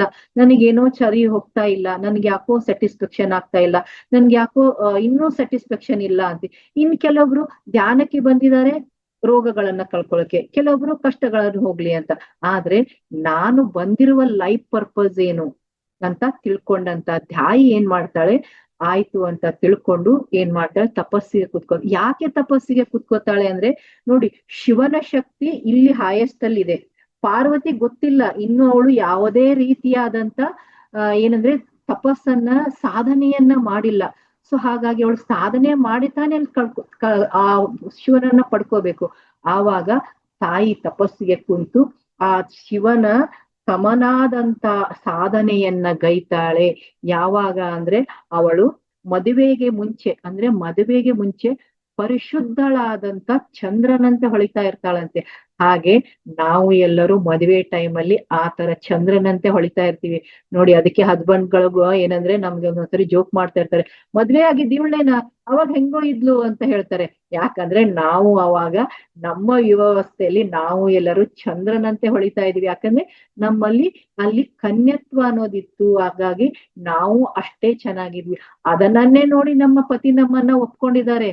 ಅವತ್ತು ನಾವು ಅನ್ಬೋದು ನೀವೇನ್ ಹಾಗೆ ಇದ್ದೀರಾ, ನೀವು ಚೇಂಜ್ ಆಗಿರಾ, ನಾವು ಅನ್ನಲ್ಲ. ಆದ್ರೆ ಅವ್ರು ಮಾತ್ರ ನಮ್ಗೆ ಏನಂದ್ರೆ ಸಾರಿ ಏನ್ ಮಾಡ್ತಾರೆ, ಜೋಕ್ ಮಾಡ್ತಾರೆ ಹೀಗೆ ಅಂತ. ಸೊ ಆ ಕನ್ಯತ್ವದಲ್ಲಿರುವಂತ ಸುಂದರಿಯಾಗಿ ಇರುವಂತವಳೆ ಬ್ರಹ್ಮಚಾರಿಣಿ. ನಾವೇನಂದ್ರೆ ಆ ರೂಪವನ್ನ ನಾವು ಬ್ರಹ್ಮಚಾರಿಣಿ ರೂಪದಲ್ಲಿ ಆ ಒಂದು ಗುಣಗಳ ರೂಪದ ಆ ತಾಯಿ ಅಲ್ಲಿ ತಪಸ್ಸಿಗೆ ಏನು ಕುಂತ್ಲಲ್ಲ ಆ ರೂಪವನ್ನ ನಾವೇನ್ ಮಾಡ್ತೀವಿ, ಪೂಜೆಯನ್ನ ಮಾಡ್ತೀವಿ. ಹಾಗೆ ಮದುವೆಯ ಮುಂಚೆ ಚಂದ್ರನಂತೆ ಪರಿಶುದ್ಧವಾಗಿ ಹೊಳಿತಾ ಇದ್ಲಲ್ವಾ, ಅದೇ ಚಂದ್ರಗಂಟ. ಕನ್ಯತ್ವವಿರೋಳು ಬ್ರಹ್ಮಚಾರಿಣಿ, ಚಂದ್ರನಂತೆ ಹೊಳಿತಾ ಇರೋಳು ಚಂದ್ರಗಂಟ. ಹಾಗೆ ಮದುವೆಯಾಗಿ ಹೊಸ ಜೀವನವನ್ನ ನೀಡಲು ಗರ್ಭ ಧರಿಸುವಾಕೆ ಕುಷ್ಮಾಂಡ. ನಾವು ಏನಂದ್ರೆ ಕುಷ್ಮಾಂಡ ರೂಪದಲ್ಲಿ ಆ ತಾಯಿಯನ್ನ ಯಾಕೆ ಪೂಜಿಸ್ತೀವಿ ಅಂದ್ರೆ ಅಲ್ಲಿ ಗರ್ಭಾವಸ್ಥೆ ಅಂದ್ರೆ ತಾಯಿ ಅಂಡ ಅಂತ, ಕುಷ್ಮ ಅಂಡ, ಅಲ್ಲಿ ಅಂಡ ಅನ್ನೋದು ಏನಂದ್ರೆ ಉತ್ಪತ್ತಿಯಾಗಿ ಏನಾಗುತ್ತೆ, ಮದುವೆ ಆಗುವ ಒಂದು ರೀಸನ್ ಏನಂದ್ರೆ ಹೊಸ ಒಂದು ಜೀವವನ್ನ ಸೃಷ್ಟಿಸುವುದು. ಅಲ್ಲಿ ಏನಂದ್ರೆ ಗಂಡು ಹೆಣ್ಣಿನ ಸಮ್ಮೇಳನವಾದಾಗ ಹೊಸ ಏನಂದ್ರೆ ಸೃಷ್ಟಿ ಆಗ್ಬೇಕು. ಸೊ ಹಾಗಾಗಿ ಇಲ್ಲಿ ಏನಂದ್ರೆ ಪಾರ್ವತಿ ದೇವಿ ಒಂದೊಂದು ಹಂತವನ್ನ ದಾಟ್ಕೊಂಡ್ ಬಂದ್ಲು. ಏನು ಬಾಲ್ಯಾವಸ್ಥೆ, ಯೌವನಾವಸ್ಥೆ, ಯುವಕಾವಸ್ಥೆ ದಾಟಿದ್ಲು. ಆಮೇಲೆ ಏನ್ ಬಂದ್ಲು, ಏನಂದ್ರೆ ಕುಷ್ಮಾಂಡ ಆಗಿ ಏನಂದ್ರೆ ಸ್ಕಂದನಿಗೆ ಜನ್ಮವನ್ನ ನೀಡ್ತಾಳೆ. ಯಾರು? ಪಾರ್ವತಿ ಮಾತೆ. ಯಾಕಂದ್ರೆ ಅವಳು ಬಂದಿರೋದೇ ಅದಕ್ಕೆ ಅಲ್ವಾ, ಅವಳಿಂದ ಹುಟ್ಟಿದಂತಂದ್ರೆ ಶಿವ ಪಾರ್ವತಿಯರಿಂದ ಹುಟ್ಟಿದಂತ ಮಗುವಿನಿಗೆ ಇಂದನೆ ತಾರಕಾಸುರನ ವಧೆ ಆಗ್ಬೇಕು. ಯಾವಾಗ ಅವಳು ಚಂದ್ರನಂತೆ ಹೊಳಿತಾ ಇರ್ತಾಳೆ ಮದುವೆಕ್ಕಿಂತ ಮುಂಚೆ, ಅವಳು ಏನಂದ್ರೆ ಯಾವಾಗ ಹೊಳಿತಾಳಂದ್ರೆ ಶಿವನ ಸರಿ ಸಮಾನವಾದ ಸಾಧನೆಯನ್ನ ಗೈತಾಳೆ. ಯಾವಾಗ? ಬ್ರಹ್ಮಚಾರಿಣಿಯಾಗಿ. ಸೊ ಆವಾಗ ಏನಂದ್ರೆ ಶಿವನನ್ನ ಎಬ್ಬಿಸಕ್ ಹೋಗ್ಬೇಕಾದ್ರೆ ಅವ್ರು ಇವ್ರು ನೋಡಿ, ನಮ್ ಜೀವನದಲ್ಲಿ ನಾವ್ ಯಾರಾದ್ರೂ ಬಂದು ನಮ್ಗೆ ಏನಾದ್ರು ಹೇಳಿದ್ರೆ ನೀವೇನ್ರಿ ನಮ್ಗೆ ಅಂತ ಕೇಳ್ತೀವಿ. ಯಾರು ನಮ್ಗೆ ಅತ್ಯಂತ ಪ್ರೀತಿಯಾಗಿರ್ತಾರೆ ಅವ್ರು ಮಾತಾಡಿದ್ರೆ ನಾವು ಕೇಳ್ತೀವಿ. ಹಾಗೆ ಇದನ್ನ ಅರಿತಂತ ದೇವಾನುದೇವತೆಗಳು ಶಿವನನ್ನ ಯಾರಾದ್ರೂ ಎಬ್ಬಿಸೋಕೆ ಸಾಧ್ಯ ಅಂದ್ರೆ ಅದು ಪಾರ್ವತಿ ಅಂತ ಹೇಳಿ ಅವಳಿಗೆ ತಿಳಿ ಹೇಳಿ ತಪಸ್ಸಿಗೆ ಕುಂತು ಅವಳು ಏನಂದ್ರೆ ಶಿವನ ಸರಿ ಸಮನಾದಂತ ಸಾಧನೆಯನ್ನ ಮಾಡಿ ಆ ತಾಯಿ ಏನ್ ಮಾಡ್ತಾಳೆ, ಶಿವನನ್ನ ಎಬ್ಬಿಸಿ ಶಿವನಿಗೆ ಹೇಳ್ತಾಳೆ, ಹೀಗೆ ನಾವು ಏನಂದ್ರೆ ಗೊತ್ತು, ಪರಮೇಶ್ವರನಿಗೆ ಗೊತ್ತು. ನಾನು ಅಂದ್ರೆ ನೋಡಿ, ಪರಮೇಶ್ವರ ಪ್ರತಿಯೊಂದು ಜನ್ಮದಲ್ಲಿ ತಾಯಿ ಆ ಶಿವನಿಗಾಗೆ ಜನ್ಮ ತಗೊಂಡಿದ್ದಾಳೆ. ಒಂದು ಜನ್ಮದಲ್ಲಿ ಇನ್ನೊಂದು ತಾಯಿಯ ರೂಪ ಏನಂದ್ರೆ ಶಿವನನ್ನೇ ವರಿಸಿದೆ, ಶಿವ ಪಾರ್ವತಿಯನ್ನೇ ವರಿಸಿದಾನೆ. ಇದನ್ನೂ ನಾವು ಇಲ್ಲಿ ನೆನ್ಪಿಟ್ಕೋಬೇಕು. ಈ ನವರಾತ್ರಿ ಬರುವುದೇನಂದ್ರೆ ಒಂದು ಸಂಗಾತಿ, ಒಂದು ವೈಭಾವಿಕ ಜೀವನವನ್ನ ಸಂಭ್ರಮಿಸುವಂತ, ಆ ವೈವಾಹಿಕ ಜೀವನದ ಇಂಪಾರ್ಟೆನ್ಸ್ ಏನು, ಅದರ ಮಹತ್ವವೇನು ಅಂತ ತಿಳಿಯೋಕೆ ಬಂದಿದೆ. ಯಾಕಂದ್ರೆ ಇಲ್ಲಿ ಶಿವನ ಸ್ವರೂಪಿಯಾಗಿ ಪಾರ್ವತಿ ನಿಂತಿದ್ದು ಶಿವಶಕ್ತಿಯಾಗಿ. ಯಾಕೆ ಬಂದ್ಲು ಅಂದ್ರೆ ಅವಳು ಮದುವೆ ಆದ ನಂತರವೇ ಏನಾಯ್ತು, ಅವಳಿಗೆ ಮುಂದಿನ ಒಂದು ಯಶಸ್ಸು ಸಿಕ್ತು. ಏನಂದ್ರೆ ಅಲ್ಲಿ ಆಗ್ಬೇಕಾಗಿರೋದೇನು, ಸೃಷ್ಟಿಯಲ್ಲಿ ಅಲ್ಲಿ ಸುಬ್ರಹ್ಮಣ್ಯ ಸ್ವಾಮಿ ಹುಟ್ಟಿದ ಮೇಲೆನೆ ಏನಾಯ್ತು, ಅಲ್ಲಿ ತಾರಕಾಸುರನ ವಧೆ ಆಯ್ತು. ಯಾವಾಗ ಅಂದ್ರೆ ಅವಳು ಸ್ಕಂದ ಮಾತೆಯಾದಾಗ, ಹಾಗೆ ಸ್ಕಂದ ಮಾತೆಯಾದ ದೇವಿ ಏನಂದ್ರೆ ಸಂಪೂರ್ಣ ಸ್ವರೂಪವನ್ನು ತಗೋತಾಳೆ. ನೋಡಿ, ಈಗ ನಾವು ಯಾವಾಗ ಪರಿಪೂರ್ಣ ಅಂತೀವಿ, ನಾವೆಲ್ಲ ಹೆಣ್ಮಕ್ಳು, ನಾವೆಲ್ಲ ಗಂಡು ಹೆಣ್ಣು ಯಾವಾಗ ಪರಿಪೂರ್ಣ ಅಂತೀವಿ, ಯಾವಾಗ ಬಾಲ್ಯಾವಸ್ಥೆ, ಯುವಕಾವಸ್ಥೆ, ಮದುವೆಯಾಗಿ ಮಗು ಆದಾಗ ನಾವು ಸಂಪೂರ್ಣತೆಯನ್ನ ಕಾಣ್ತೀವಿ, ಒಂದು ಪ್ರಶಾಂತತೆಯನ್ನ ಕಾಣ್ತೀವಿ. ಆ ರೂಪವೇ ಕಾತ್ಯಾಯಿನಿ ಸ್ವರೂಪ. ಇವತ್ತು ನಾವು ತಿಳ್ಕೊತಾ ಇರೋದೇ ಕಾತ್ಯಾಯಿನಿ ಸ್ವರೂಪ. ಈ ಸ್ವರೂಪವನ್ನ ಏನ್ ತಿಳ್ಕೊಬೇಕು ಅಂದ್ರೆ, ಇವತ್ತೇ ಯಾಕೆ ಈ ಒಂದು ಕ್ಲಾಸ್ ಇದೆ ಅಂತ ನಾನು ಹೇಳ್ತೀನಿ ಮಾಸ್ಟರ್ಸ್. ಯಾಕಂದ್ರೆ ಕಾತ್ಯಾಯಿನಿಯ ಸ್ವರೂಪ ಏನಂದ್ರೆ, ಕಾತ್ಯಾಯಿನಿ ಅಂದ್ರೆ ಪರಿಪೂರ್ಣತೆ. ಯಾವಾಗ ಪರಿಪೂರ್ಣವಾದ್ಲಂದ್ರೆ ಆ ತಾಯಿ ಏನ್ ಮಾಡಿದ್ಲು, 9 ದಿವಸಗಳ ಕಾಲ ಏನ್ ಮಾಡಿದ್ಲು, ಅಸುರರೊಂದಿಗೆ ಹೋರಾಡಿದ್ಲು. ಆ ತಾಯಿ ಗೊತ್ತಿತ್ತು ತನ್ನ ಶಕ್ತಿ ಎಷ್ಟು ಅಂತ ಗೊತ್ತಿತ್ತು. ಆದ್ರೆ ಅವಳು ಫಸ್ಟ್ ಏನ್ ಮಾಡಿದ್ಲು, ತನ್ನ ಲೈಫ್ ಪರ್ಪಸ್ ಅನ್ನ ಪೂರ್ತಿ ಮಾಡ್ಕೊಂಡ್ಲು. ಯಾರಿಗೆ? ಶಿವನ ಜೊತೆ ಮದುವೆ ಆಗ್ಬೇಕು. ಹಾಗೆ ಶಿವನಿಗೆ ಹೇಳ್ತಾಳೆ, ನಾವಿರೋದು ಹೀಗೆ ಮದುವೆ ಆಗ್ಬೇಕು, ನಾವು ಮದುವೆ ಆದ್ಮೇಲೆನೆ ನಮಗ್ ಮಗು ಆದ್ರೆ ತಾರಕಾಸುರನ ಹುಡ್ತಾನೆ, ಅದಕ್ಕೆ 7 ಶಿವ ಅಂತ ಶಿವನನ್ನ ಎಬ್ಬಿಸ್ತಾನೆ. ಅದಕ್ಕೆ ಮಾಸ್ಟರ್ಸ್, ನಾವೆಲ್ಲರೂ ಜೀವನದಲ್ಲಿದ್ದಾಗ ನಮ್ಮ ಪತಿಗೆ ನಾವೇನಾದ್ರೂ ಹೇಳ್ತೀವಿ ಏನಂದ್ರೆ, ಅವ್ರು ಏನಂದ್ರೆ ತಪಸ್ಸಿ ಕೂತಂಗೆ ಯಾವ್ದು ನೋಡೋದಲ್ಲ, ಕಣ್ಣು ಮುಚ್ಕೊಂಡ್ ಕೂತಿರ್ತಾರೆ. ನಾವ್ ಯಾವ್ದಾದ್ರು ಸಲಹೆಯನ್ನ ಕೊಡ್ತೀವಲ್ಲ, ಯಾಕಂದ್ರೆ ನಾವು ಪಾರ್ವತಿಯ ಸ್ವರೂಪ, ನಮ್ಮ ಪತಿ ಶಿವನ ಸ್ವರೂಪ. ಸೊ ಹಾಗಾಗಿ ನಾವು ಸಲಹೆಯನ್ನ ಕೊಟ್ಟಾಗ ಏನ್ ಮಾಡ್ತಾರ ಅವ್ರು, ನೀನೇ ದೊಡ್ಡ ಬುದ್ಧಿವಂತೆ ಹೋಗು ಅಂತ ಅಲ್ಲ. ಇಲ್ಲಿ ಇದನ್ನೇ ತಾಯಿ ಇಲ್ಲಿ ಸಂಕೇತ ರೂಪವಾಗಿ ಕೊಟ್ಟಿದ್ದಾಳೆ. ಏನಂದ್ರೆ ಶಿವನ ಹಾಗೆ ಸಮಾಧಿಯಲ್ಲಿ ಅಂದ್ರೆ ಸುಸಮಾಧಿಯಲ್ಲಿ ಗಂಡ್ಮಕ್ಳಿಗೆ ಏನು ತಿಳಿತಾ ಇರಲ್ಲ, ಹೊರಗಡೆದು ಒಳಗಡೆದು ಏನು ತಿಳಿಯೋದಿಲ್ಲ. ಹಾಗೆ ಸುಮ್ಮನಿರ್ತಾರೆ. ಕೆಲವೊಂದು ಸೂಕ್ಷ್ಮವಾದ ವಿಚಾರಗಳು ಹೆಣ್ಮಕ್ಳಿಗೆ ಮಾತ್ರ ತಿಳಿಯುತ್ತೆ. ಆವಾಗ ಅದನ್ನ ಸಲಹೆಯ ರೂಪದಲ್ಲಿ ತನ್ನ ಪತಿಗೆ ಕೊಡ್ತಾಳೆ. ಅದನ್ನ ಕೊಟ್ಟಂತ ತಾಯಿಯ ಸಲಹೆಯನ್ನ ಕೊಟ್ಟಂತ ಆ ಸಲಹೆಯನ್ನ ಸ್ವೀಕರಿಸಿದ ಯಾರು? ಶಿವ ಹೇಳ್ತಾರೆ ಆದಿಗುರು ಅಂತ ಹೇಳ್ತಾರೆ. ಅವನೇನು ಇವಾಗ ನಮ್ಮ ಇಲ್ಲಿ 3D ಲೆವೆಲ್ ಅಲ್ಲಿ ಮಾಡ್ತಲ್ಲ, ಹೆಂಡತಿ ಮಾತ್ ನಾನ್ ಯಾಕೆ ಕೇಳ್ಬೇಕು ಅನ್ಲಿಲ್ಲ ಅವನು. ಶಿವ ಯಾಕಂದ್ರೆ ಅಲ್ಲಿ ಎಲ್ಲಿ ಪವಿತ್ರ ಪ್ರೀತಿ ಅನ್ನೋದಿರತ್ತಲ್ವಾ, ವೈವಾಹಿಕ ಜೀವನದಲ್ಲಿ ಪವಿತ್ರವಾದ ಪ್ರೀತಿ ಅನ್ನೋದಿರುತ್ತಲ್ಲ, ನೀನೇನ್ ನನಗೆ ಹೇಳ್ತೀಯ ಅಂತ ಗಂಡ ಹೇಳಲ್ಲ, ನೀನೇನ್ ನನಗೆ ಹೇಳ್ತೀಯ ಅಂತ ಹೆಂಡತಿ ಅನ್ನಲ್ಲ. ಅಲ್ಲಿ ಹೆಣ್ಮಕ್ಳಿಗೆ ಒಂದು ಸೆನ್ಸ್ ಜಾಸ್ತಿ ಇರುತ್ತೆ, 7th ಸೆನ್ಸ್ ಅಂತ ಹೇಳ್ತಾರೆ. ಅವ್ರಿಗೆ ಗೊತ್ತು, ಆಗು ಹೋಗುಗಳ ಮುಂದಾಲೋಚನೆ ಪಟ್ಕೊಂಡು ಏನ್ ಮಾಡ್ತಾರೆ, ತನ್ನ ಗಂಡನಿಗೆ ಸಲಹೆಯನ್ನ ಕೊಡ್ತಾರೆ. ಆಗ ಸಲಹೆಯನ್ನ ಕೊಟ್ಟಂತ ಆ ಸಲಹೆಯನ್ನ ತೆಗೆದುಕೊಂಡು ಶಿವ ಏನ್ ಮಾಡಿದ, ಎಚ್ಚೆತ್ತದ್ದು, ಹೌದು ನಾನು ಪ್ರಪಂಚವನ್ನೇ ಬಿಟ್ಟು ಕುತ್ಕೊಂಡಿದ್ದೆ, ನನ್ನ ಕೆಲಸವನ್ನೇ ನಾನು ಬಿಟ್ಟಿದ್ದೆ. ನನ್ ಕೆಲಸ ಏನಾಗಿತ್ತು, ಲಯಕರ್ತ, ನಾನು ಎಲ್ಲರನ್ನ ಕಂಟ್ರೋಲ್ ಮಾಡ್ಬೇಕು, ಇಲ್ಲ ಅಸುರರನ್ನ ಮಾಡ್ಬೇಕು, ಅದನ್ನೇ ನಾನ್ ಮರ್ತ್ ಕುಂತಿದ್ನಲ್ಲ ಅಂತ ಎಚ್ಚೆತ್ಕೊಂಡು ಪಾರ್ವತಿಯ ದೇವಿಯನ್ನ ಮದುವೆಯಾಗಿ ಸ್ಕಂದ ಹುಟ್ತಾನೆ. ಸ್ಕಂದ ಹುಟ್ಟಿದಾಗ ಇಲ್ಲಿ ಪಾರ್ವತಿ ಏನ್ ಹೇಳ್ತಾರಂದ್ರೆ, ಯಾವಾಗ್ಲೂ ಏನಂದ್ರೆ ನಾವು ಮದುವೆ ಆದ್ಮೇಲೆ ನಾವು ಬರೀ ಜಗತ್ತಿಗಾಗಿ ಅಲ್ಲ, ನೀನು ನಿನ್ನ ಹೆಂಡತಿಗೆ ಮೀಸಲು, ನಿನ್ನ ಗಂಡ ನಿನಗೆ ಮೀಸಲು. ಅದಕ್ಕೆ ಹೇಳ್ತಾರೆ, ಯಾವುದೇ ಪೂಜೆ ಪುನಸ್ಕಾರದಲ್ಲಿ ಯಾಕೆ ಗಂಡ ಹೆಂಡತಿನ ಕೂಡಿಸ್ತಾರೆ, ಯಾವುದೇ ಪೂಜೆ ಪುನಸ್ಕಾರದಲ್ಲಿ ಹೆಂಡತಿ ಒಬ್ಬಳೆ ಕೂತ್ರುನು ಶ್ರೇಯಸ್ಸಲ್ಲ, ಗಂಡ ಒಬ್ಬನೇ ಕೂತ್ರುನು ಶ್ರೇಯಸ್ಸಲ್ಲ. ಯಾಕಂದ್ರೆ ಒಂದು ಸರಿ ವೈವಾಹಿಕ ಜೀವನದಲ್ಲಿ ನಾವು ಬಂದಿ ಆದ್ರೆ ಶಿವಶಕ್ತಿಯ ಸ್ವರೂಪ. ಯಾವಾಗ ಅದನ್ನ ಅಸಡ್ಡೆಯಾಗಿ ಕಾಣ್ತಾರಲ್ವಾ ಅವರನ್ನ ಆ ಶಿವಶಕ್ತಿಯರು ಎಂದೂ ಮೆಚ್ಚೋದಿಲ್ಲ. ಅವರು ಮಾಡುವಂತ ಪೂಜೆ ಪುನಸ್ಕಾರ ಸ್ವೀಕಾರವಾಗುವುದಿಲ್ಲ. ಯಾವಾಗಂದ್ರೆ ತನ್ನ ಸಂಗಾತಿ, ಅದು ಗಂಡೇ ಇರ್ಲಿ ಹೆಣ್ಣೆ ಇರ್ಲಿ, ಅವರನ್ನ ಧಿಕ್ಕರಿಸಿದವ್ರಿಗೆ ಆ ದೈವಿ ಶಕ್ತಿಗಳು ಧಿಕ್ಕರಿಸ್ತಾವೆ ಅಂತ ಹೇಳೋಕೆ ಈ ನವರಾತ್ರಿ ಇರೋದು. ಸೊ ಹಾಗಾಗಿ ಮಾಸ್ಟರ್ ಕಾತ್ಯಾಯಿನಿ ಸ್ವರೂಪ ಅಂದ್ರೆ ಏನು? ತಾಯಿ 9 ದಿನಗಳವರೆಗೆ ಏನು ಹೋರಾಟ ಮಾಡಿ ಆ ಅಸುರರನ್ನ ಸಂಹರಿಸಿದಳು, ಅದು ಹೊರಗಡೆ ಇರುವ ಅಸುರರು.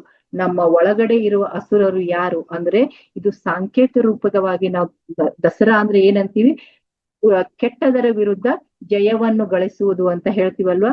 ಹಾಗೆ ಅಸುರರನ್ನ ಹೊಡೆದು ಹಾಕುವುದು ಅಂದ್ರೆ ಏನಂದ್ರೆ, ನಮ್ಮಲ್ಲಿರುವ ಅರಿಷಡ್ ವರ್ಗಗಳನ್ನ, ಅಂದ್ರೆ ಅಸುರರಂದ್ರೆ ಯಾರು? ನಮ್ಮ ಹೊರಗೆ ಇರೋರು, ನಮ್ಮ ಒಳಗೆ ಇರೋರು, ಇಬ್ರು ಅಸುರರಿದ್ದಾರೆ. ನಮ್ಮ ವೈವಾಹಿಕ ಜೀವನ ಅಂದ್ರೆ ನಮ್ಮ ಸಾಂಸಾರಿಕ ಜೀವನದಲ್ಲಿ, ನಮ್ಮ ಭೌತಿಕ ಜೀವನದಲ್ಲಿ ಬರುವಂತ ಚಾಲೆಂಜ್ಗಳೇ ಅಸುರರು. ಇನ್ನು ಒಳಗಡೆ ಇರುವ ಅಸುರರು ಯಾರು? ಅರಿಷಡ್ ವರ್ಗಗಳು, ಕಾಮ, ಕ್ರೋಧ, ಮದ, ಮೋಹ, ಮತ್ಸರ, ಕೋಪ. ಇದನ್ನು ನಾವೇನಂದ್ರೆ ದಹನ ಮಾಡಿದಾಗ್ಲೇ ನಾವೇನಂದ್ರೆ ಶಿವಶಕ್ತಿ ಸ್ವರೂಪವಾಗೋಕೆ ಸಾಧ್ಯ. ಪ್ರತಿಯೊಂದು ಹೆಣ್ಣಿನಲ್ಲಿ ಶಿವನು ಇದ್ದಾನೆ, ಶಕ್ತಿ ಇದ್ದಾಳೆ. ಅದು ಒಂದು ಸ್ವಲ್ಪ ಹೆಚ್ಚು ಕಡಿಮೆ ಬ್ಯಾಲೆನ್ಸ್ ಆದಾಗ್ಲೇ ನಮ್ಮಲ್ಲಿ ಏನಂದ್ರೆ ಬ್ಯಾಲೆನ್ಸ್ ಬರಲ್ಲ. ಪುರುಷ ತತ್ವ ಜಾಸ್ತಿ ಆದಾಗ್ಲೇ ಕೋಪ ಬರೋದು. ಸೊ ಯಾವಾಗ ಅಲ್ಲಿ ಸ್ತ್ರೀಯೇ ಇರ್ಲಿ ಪುರುಷನೇ ಇರ್ಲಿ, ಹಾಗೆ ಸ್ತ್ರೀ ತತ್ವ ಜಾಸ್ತಿ ಆದ್ರೆ ಅಂದ್ರೆ ತುಂಬಾ ಎಲ್ಲದಕ್ಕೂ ಸಾಫ್ಟ್, ಆಯ್ತು ಬಿಡು ಆಯ್ತು ಬಿಡು ಆಯ್ತು ಬಿಡು ಅಂತ ಒಪ್ಪೋದು. ಆದ್ರೆ ನಾವು ಕಾತ್ಯಾಯಿನಿಯ ಮಾತೆ ಸ್ವರೂಪ ಏನಂದ್ರೆ, ನಾವು ಇಲ್ಲಿ ನವದುರ್ಗೆಯರು ಏನು ತಿಳಿಸ್ತಾ ಇದಾರೆ ಅಂದ್ರೆ, ನಿನ್ನಲ್ಲಿಯೂ ದೈವಿ ತತ್ವವಿದೆ, ಅದನ್ನ ಜಾಗ್ರತೆಗೊಳಿಸು. ನಿನ್ನಲ್ಲಿಯೂ ದೈವಿ ಶಕ್ತಿ ಇದೆ, ನೀನೂ ದೇವಿಯಾಗಿದ್ಯಾ, ನೀನೂ ಶಿವ ಆಗಿದ್ಯಾ, ನೀನೂ ಶಕ್ತಿಯಾಗಿದ್ಯಾ. ಈ ಸಾಧನೆ ಮೂಲಕ ನಿನ್ನಲ್ಲಿರುವ ದೈವತ್ವವನ್ನ ನೀನು ಜಾಗೃತಿಗೊಳಿಸು ಅಂತ ಹೇಳ್ದು. ನೋಡಿ, ಪಾರ್ವತಿ ದೇವಿ ಇದ್ಲು, ಆದ್ರೆ ಅವಳಿಗೆ ಗೊತ್ತಿರ್ಲಿಲ್ಲ. ಸಾಧನೆ ಮೂಲಕ ಅವಳಲ್ಲಿರುವಂತ ದೈವತ್ವವನ್ನ ಅವಳು ಯಾವಾಗ ಜಾಗೃತಿಗೊಳಿಸಿದ್ಲು, ಅವಳಲ್ಲಿ ಏನು ಬಂತು? ಒಂದು ಆತ್ಮದಲ್ಲಿ ಒಂದು ಏನಂದ್ರೆ ಶಕ್ತಿ ಬಂತು ಆ ತಾಯಿಗೆ. ಏನಂದ್ರೆ ಒಂದು ನಾನು ಎಲ್ಲರನ್ನ ಸಂಹರಿಸಬಲ್ಲೆ. ತಾಯಿ ಗೊತ್ತಿತ್ತು, ಅವಳಲ್ಲಿರುವ ಶಕ್ತಿ ಅವಳಿಗೆ ಗೊತ್ತಿತ್ತು. ಒಂದೇ ದಿವಸ ಎಲ್ಲರನ್ನ ಅವಳು ಸಂಹಾರ ಮಾಡಬಹುದಿತ್ತು, ಆದ್ರೆ ಎಲ್ಲರಿಗೂ ಟೈಮ್ ಕೊಟ್ಲು ಬದಲಾಗೋಕೆ. ಆದ್ರೆ 9 ದಿನಗಳ ಕಾಲ ನಿರಂತರವಾಗಿ ಆ ಅಸುರರನ್ನ ಸಂಹರಿಸಿ ಕೊನೆಗೆ ವಿಜಯೋತ್ಸವವನ್ನ ಆಚರಿಸ್ತಾಳೆ. ಹಾಗೆ ಏನಂದ್ರೆ ನಾವು ಏನಂದ್ರೆ ಅಲ್ಲಿ ತಾಯಿ ಅಸುರರನ್ನ ಸಲ್ಲಿಸ್ಬೇಕಾದ್ರೆ ಅವಳು ಏನು, ತನ್ನಲ್ಲಿರುವ ಒಳಗಡೆ ಏನು ಶಕ್ತಿ ಅಡಗಿದೆ ಅಂತ ತಿಳ್ಕೊಂಡು ಆತ್ಮವಿಶ್ವಾಸದಿಂದ ಧೈರ್ಯದಿಂದ ನಿಂತ್ಲು. ಏನು ಭಯವನ್ನ ಓಡಿಸಿದ್ಲು. ಅಲ್ಲಿ ಎದುರುಗಡೆ ಇರುವಂತ ಅಸುರ ಎಷ್ಟು ಪ್ರಬಲ ಅಂತ ಅವಳಿಗೆ ಗೊತ್ತಿತ್ತು. ಆದ್ರೂ ಆ ತಾಯಿ ಏನ್ ಮಾಡಿದ್ಲು, ಅಸುರ ತತ್ವಕ್ಕೆ ಅಲ್ಲ, ನನ್ನ ಶಕ್ತಿ ಎಷ್ಟು ಅಂತ ತೋರಿಸ್ತೀನಿ. ಯಾಕಂದ್ರೆ ಅವ್ಳಿಗೆ ಆತ್ಮವಿಶ್ವಾಸವಿತ್ತು. ಯಾವಾಗಲೂ ದುಷ್ಟ ಶಕ್ತಿಗಳು ಎಷ್ಟೇ ಅಟ್ಟಹಾಸ ಮೀರಿದ್ರು ಕೊನೆಗೆ ವಿಜಯ ಯಾವುದಕ್ಕಂದ್ರೆ ಧರ್ಮಕ್ಕೆ ಅನ್ನೋದು ಗೊತ್ತಿತ್ತು ತಾಯಿಗೆ. ಸೊ ಹಾಗಾಗಿ 9 ದಿನಗಳವರೆಗೆ ಹೋರಾಡಿ ವಿಜಯದಶಮಿಯನ್ನ ಸ್ಥಾಪಿಸಿದ್ಲು. ಹಾಗೆ ಮಾಸ್ಟರ್ಸ್, ನಾವೆಲ್ಲರೂ ಏನಂದ್ರೆ, ನಾವೆಲ್ಲ ಏನ್ ಅನ್ಕೊಂಡ್ಬಿಟ್ಟಿದ್ವಿ, ಆ ದೇವಿನೇ ಶಕ್ತಿ ಕೊಡ್ತಾಳೆ. ಇಲ್ಲ, ನಮ್ಮಲ್ಲೇ ದೈವತ್ವವಿದೆ. ನಮ್ಮಲ್ಲಿರುವ ದೇವಿ ತತ್ವವನ್ನ ಜಾಗೃತೆಗೊಳಿಸ್ಕೋಬೇಕು. ಯಾವಾಗಂದ್ರೆ ಸತ್ಯವನ್ನ ಅರಿತುಕೊಳ್ಬೇಕು, ನಮ್ಮಲ್ಲಿರುವ ಸತ್ಯವನ್ನ ಅರಿತುಕೊಳ್ಬೇಕು. ಅದನ್ನ ಅರಿತಂತ ನಮ್ಮ ಋಷಿಮುನಿಗಳು ಏನಂದ್ರೆ, ಬರೀ ಇಷ್ಟೇ ಆದ್ರೆ ಇಲ್ಲಿ ಇರುವವ್ರಿಗೆ ಸಾಧನೆ ಹಾದಿ ತೋರದೇ ಇದ್ರೆ, ಸಾಧನೆ ಮಾಡದೇ ಇದ್ರೆ ಇವರಲ್ಲಿ ಆತ್ಮದ ಉನ್ನತಿ ಆಗುವುದಿಲ್ಲ, ಇವರಲ್ಲಿರುವ ಅರಿಷಡ್ ವರ್ಗಗಳು ಹೋಗುವುದಿಲ್ಲ ಅಂತ ಹೇಳಿ ಈ 9 ದಿನಗಳ 9 ಗುಣವುಳ್ಳ ದೇವಿಯರನ್ನ ಪೂಜೆ ಮಾಡೋಕೆ ನಮಗೆ ದಾರಿದೀಪವಾಗಿ ಕೊಟ್ರು. ಒಂದೊಂದು ದಿವಸ ಒಂದೊಂದನ್ನ ನಾವೇನಂದ್ರೆ, ಈಗ ಉಪವಾಸ ಅಂದ್ರೆ ಏನು, ನಾವು ಹೊರಗಡೆಯಿಂದ ಉಪವಾಸ ಅಲ್ಲ, ಒಳಗಡೆಯಿಂದ ಉಪವಾಸ ಆಗ್ಬೇಕು. ಯಾವುದರ ಉಪವಾಸ ಮಾಡ್ಬೇಕು? ಕೆಟ್ಟ ಗುಣಗಳ ಉಪವಾಸ. ಬರೀ ಊಟದ ಉಪವಾಸವಲ್ಲ, ಇಲ್ಲಿ ಕೆಟ್ಟ ಗುಣಗಳ ಉಪವಾಸ. ಹಾಗೆ 9 ದಿನಗಳ ಕಾಲ ನಮ್ಮಲ್ಲಿರುವ ಅರಿಷಡ್ ವರ್ಗಗಳನ್ನ ನಾವೇನಂದ್ರೆ ಸಂಹರಿಸಿ ಸತ್ಯವನ್ನ ನೋಡ್ಬೇಕು. ಸತ್ಯ ಅಂದ್ರೇನು, ನಾನು ಯಾರು ಅನ್ನೋದನ್ನ ನಾವು ಕಲಿಯೋಕೆ ಈ ದಸರಾ ಇರೋದು, ಈ ಕಾತ್ಯಾಯಿನಿ ಮಾ ಇರೋದೇ ಅದೇ. ಯಾವಾಗಂದ್ರೆ ನಮ್ಮಲ್ಲಿರುವ ಭಯ ಓಡಿದಾಗ, ಅಂದ್ರೆ ನಮ್ಮಲ್ಲಿ ಜೀವನದಲ್ಲಿ ಚಾಲೆಂಜಸ್ ಬರ್ತವೆ, ಆ ಚಾಲೆಂಜಸ್ ಅನ್ನ ಎದುರಿಸೋಕೆ ಯಾವಾಗ ಸಾಧ್ಯ ಅಂದ್ರೆ, ನಮ್ಮಲ್ಲಿ ಭಯ ಹೋಗ್ಬೇಕು, ಧೈರ್ಯ ಬರ್ಬೇಕು. ಆವಾಗ್ಲೇ ಏನಂದ್ರೆ ನಮ್ಮಲ್ಲಿರುವ ದೈವಿ ತತ್ವ ಜಾಗರಣೆ ಆದಾಗ್ಲೇ ನಾವ್ ಇದನ್ನೆಲ್ಲ ಸಾಧಿಸೋಕೆ ಸಾಧ್ಯ ಅಂತ ತಿಳ್ಕೊಂಡು ನಾವೇನಂದ್ರೆ ಬರೀ ಸಾಧನೆ ಮಾಡಿದ್ರೆ ಅಲ್ಲ. ನೋಡಿ, ನಾವ್ ಎಷ್ಟೋ ಜನ ದಿನನಿತ್ಯ ಧ್ಯಾನ ಮಾಡ್ತೀವಿ, ಆದ್ರೆ ನಮ್ಮಲ್ಲಿ ಒಬ್ಬ ದೇವಿ ಇದ್ದಾಳೆ ನೋಡಿ. ಪತ್ರಿಜಿಗಳು ಅರ್ಥಂತ ಪತ್ರಿಜಿಗಳು ಏನ್ ಹೇಳಿದಾರೆ? My dear friends, my dear masters, my dear God's ಅಂತ ಹೇಳಿದಾರೆ. ಆ ಗಾಡ್ ಆಗ್ಬೇಕಾದ್ರೆ ನಾವೇನ್ ಮಾಡ್ಬೇಕು? ಮನುಷ್ಯನಾಗಿ ಹುಟ್ಟಿ ಮಾಧವನಾಗುವವರೆಗೂ ಆ ದಾರಿಯಲ್ಲಿ ನಾವು ಸಾಧನೆಯನ್ನ ಮಾಡ್ಬೇಕು. ಆ ಮಾಧವನ ಇರುವಂತ ಗುಣ ತತ್ವಗಳನ್ನ ನಮ್ಮಲ್ಲಿ ಜಾಗೃತಗೊಳಿಸ್ಕೋಬೇಕು. ಯಾವಾಗ ನಾವು ಮಾನವನಾಗಿ ಹುಟ್ಟಿ ನಮ್ಮ ಮಾನವೀಯತೆಯನ್ನ ಬಿಟ್ಟು ನಾವೆಲ್ಲ ಮಾನವೀಯತೆಯಲ್ಲಿ ಉಳಿದು ದೈವಿ ಗುಣಗಳ ಸಂಭೂತರಾಗ್ತೀವಿ, ದೈವಾನ ಸಂಭೂತರಾಗ್ತೀವಿ, ಆವಾಗ ನಮ್ಮಲ್ಲಿ ಬ್ಯಾಲೆನ್ಸ್ ಬರುತ್ತೆ. ಆವಾಗ ನಾವು ಶಿವಶಕ್ತಿಯ ಸ್ವರೂಪವಾಗಿ ನಾವು ವಿಜಯದಶಮಿಯನ್ನ ಮಾಡಬಹುದು. ಅಂದ್ರೆ ನಮ್ಮ ಹೊರಗಡೆ ಇರುವಂತ ಅಸುರರನ್ನು ಜೊತೆ ನಾವು ಹೋರಾಡಿ ಗೆದ್ದು ನಿಲ್ಲಬಹುದು. ಒಳಗಡೆ ಇರುವಂತ ನಮ್ಮ ಅಸುರರನ್ನ ಸಂಹರಿಸಿದಾಗ ಮಾತ್ರ ಅನ್ನೋದನ್ನ ತಿಳ್ಕೊಂಡು, ಇಲ್ಲಿ ಯಾರ ಜೊತೆ ನಾವು ಹೋರಾಡ್ಬೇಕಂದ್ರೆ ನಮ್ಮಲ್ಲಿರುವ ಕೆಟ್ಟ ಗುಣಗಳ ಜೊತೆ. ಆ ತಾಯಿ ಬಿಲ್ಲು, ಬಾಣ, ಖಡ್ಗಗಳನ್ನ ಹಿಡ್ದಿದ್ದಾಳೆ. ಹಾಗಾದ್ರೆ ನಾವು ಏನಾದ್ರೂ ಅಲ್ಲಿ ಸಾಂಕೇತಿಕವಾಗಿ ಹಿಡ್ದಿದ್ದಾಳೆ. ನಾವು ಏನಂದ್ರೆ ಹೋರಾಡ್ರಿ, ನೀವು ದುಷ್ಟರ ವಿರುದ್ಧ ಹೋಗಿ ಚಾಕು ತಗೊಂಡ್ ಚುಚ್ಚ್ರಿ ಅಂತ ಹೇಳಿಲ್ಲ. ಒಂದೊಂದು ಅಸ್ತ್ರಶಸ್ತ್ರಗಳಲ್ಲಿ ಒಂದೊಂದು ಗುಣ ಇದೆ.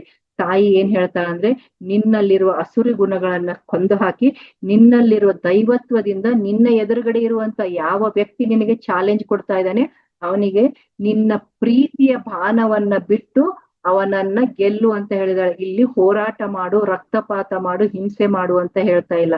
ಇದನ್ನೇ ತಾಯಿ ಸಾಂಕೇತಿಕವಾಗಿ ಹೇಳಿ ನಮಗೆ ಬಿಲ್ಲು, ಬಾಣ, ಖಡ್ಗ, ಕುಟಾರಿಗಳನ್ನ ಎಲ್ಲ ಹಿಡಿದಿದ್ದಾಳೆ. ಅದ್ರ ಜೊತೆ ಜಪಮಾಲೆಯನ್ನ ಹಿಡಿದಿದ್ದಾಳೆ. ಜಪಮಾಲೆ ಅಂದ್ರೆ ಏನಂದ್ರೆ ತಪಸ್ಸು ಮಾಡು, ಧ್ಯಾನವನ್ನ ಮಾಡು. ತಾಯಿ ಏನ್ ಮಾಡಿದ್ಲಲ್ಲಿ? ತಪಸ್ಸನ್ನ ಮಾಡಿ ಶಿವನನ್ನ ಗೆದ್ಲು. ಸೊ ಹಾಗಾಗಿ ಮಾಸ್ಟರ್ಸ್, ನಾವೇನಂದ್ರೆ ನವರಾತ್ರಿ ಅಂದ್ರೆ ಬರೀ ನವದುರ್ಗೆಯರನ್ನ ಪೂಜಿಸೋದಲ್ಲ, ಆ ತಾಯಿಯಲ್ಲಿರುವ ಒಂದೊಂದು ರೂಪದಲ್ಲಿರುವ ಗುಣಗಳನ್ನ ನಮ್ಮಲ್ಲಿ ಅಳವಡಿಸಿಕೊಂಡು ಆ ರೂಪದ ಒಂದು ಮಹತ್ವವನ್ನ ತಿಳ್ಕೊಂಡು ಆ ತತ್ವವನ್ನ ನಮ್ಮಲ್ಲಿಯೂ ಜಾಗ್ರತೆ ಮಾಡ್ಕೊಂಡಾಗ ನಾವು ಏನಂದ್ರೆ ಆ ದೇವಿ ಆಗ್ತೀವಿ, ನಾವು ದುರ್ಗೆ ಆಗ್ತೀವಿ. ಸೊ ಅದಕ್ಕೆ ಹೇಳ್ತಾರೆ, ಈ ದಸರಾ ಬಂದ್ಬಿಟ್ರೆ ಎಲ್ರು ಜೋಕ್ ಮಾಡ್ತಾರೆ, ಯಪ್ಪ ನನ್ ಹೆಂಡತಿ ಇಷ್ಟಿದಾಳ ಅಂತ ಗೊತ್ತಿಲ್ಲ, ಇದಕ್ಕೇನಂದ್ರೆ ಆಯುಧ ಪೂಜೆ ಮಾಡೋದ್ ಬೇಡ, ನನ್ ಹೆಂಡತಿ ನಾಲ್ಗೆ ಪೂಜೆ ಮಾಡ್ತೀನಿ, ಲಿಂಬೆ ಹಣ್ಣು ಹಾಕ್ತೀನಿ ಎಲ್ಲ. ಯಾಕೆ? ಒಂದು ಹೆಣ್ಣಿನಲ್ಲಿ ಎಲ್ಲವೂ ಇದೆ, ಎಲ್ಲ ಗುಣಗಳ ಒಂದು ಸಮ್ಮೇಳನ ಇದೆ. ಅವಳಿಗೆ ಯಾವಾಗ ಏನೇನ್ ಬೇಕು ಆಗ್ತಾಳೆ. ಅಂದ್ರೆ ತಾನು ಏನಂದ್ರೆ ಒಂದು ಸರಸ್ವತಿಯಾಗಿನೂ ತನ್ನ ಮನೆಯನ್ನ ಕಾಪಾಡ್ತಾಳೆ, ಬೇಕಾದಂತ ಜ್ಞಾನವನ್ನ ಕೊಡ್ತಾಳೆ. ಮಹಾಲಕ್ಷ್ಮಿ ನೋಡಿ, ನಾವೇನಂತೀವಿ, ಒಂದು ಸ್ತ್ರೀಯನ್ನ ಒಂದು ಮದ್ವೆ ಆದ್ಮೇಲೆ ಎದಕ್ಕೆ ಮನೆ ತುಂಬಿಸ್ಕೋತೀವಿ? ಯಾಕಂದ್ರೆ ಅವಳು ಮಹಾಲಕ್ಷ್ಮಿ ಸ್ವರೂಪ ಅಂತ ಗೊತ್ತು. ಸೊ ಹಾಗಾಗಿ ಮಹಾಲಕ್ಷ್ಮಿ ಸ್ವರೂಪ ಅವಳು ಅಂತ ಗೊತ್ತು. ಹಾಗೆ ದುರ್ಗೆಯೂ ಆಗ್ತಾಳೆ. ಯಾಕಂದ್ರೆ ಅವಳ ಸಂಸಾರಕ್ಕೆ ಯಾರಾದ್ರೂ ಹಾಕಿದ್ರೆ ನಾನು ದುರ್ಗೆಯಾಗಿ ನಿಲ್ತೀನಿ ಅಂತಾಳೆ. ಅದು ಯಾರೇ ಆಗಿರ್ಬೋದು, ಎದುರುಗಡೆ ಇರೋರು ಯಾರೇ ಆಗಿರ್ಬೋದು, ಅವಳನ್ನು ಬಿಡ್ಲಿಲ್ಲ. ಅದಕ್ಕೆ ಕಾಳಿಯಾದಾಗ ಅವಳು ಶಿವನೇ ಬಂದು ಅವಳನ್ನ ಶಾಂತ ಮಾಡುವಂಗಾಯ್ತು. ಯಾಕಂದ್ರೆ ಆ ಗುಣ ನಮ್ಮಲ್ಲಿ ಇದೆ. ಯಾವ್ಯಾವ ಗುಣ ಬರಬೇಕು, ಯಾವ್ಯಾವ ಗುಣವನ್ನ ಹೊರಗೆ ತೆಗಿಬೇಕನ್ನೋದು ಇವಾಗ ಗೊತ್ತಾಗತ್ತೆ. ಅಂದ್ರೆ ನಾವು ಸರಿಯಾದ ರೀತಿಯಲ್ಲಿ ಸಾಧನೆ ಮಾಡಿ ನಮ್ಮ ಎನರ್ಜಿಯನ್ನ, ಶಿವತತ್ವವನ್ನ ಹಾಗೆ ಪಾರ್ವತಿ ತತ್ವವನ್ನ ಬ್ಯಾಲೆನ್ಸ್ ಮಾಡ್ಕೊಂಡಾಗ ಶಿವಶಕ್ತಿಯಾಗಿ ನಾವು ಹೊಮ್ಮಿದಾಗ್ಲೇ ಏನಂದ್ರೆ ನಮಗೆ ಆ ತತ್ವ ಬರುತ್ತೆ. ಸೊ ಹಾಗಾಗಿ ನಾವೆಲ್ಲರೂ ಅಂದ್ರೆ ಕೇವಲ ಧ್ಯಾನ ಮಾಡುವುದಲ್ಲ ಮಾಸ್ಟರ್ಸ್, ನಮ್ಮೊಳಗೆ ಶಿವ ಇದ್ದಾನೆ, ನಮ್ಮೊಳಗೆ ಶಕ್ತಿ ಇದೆ.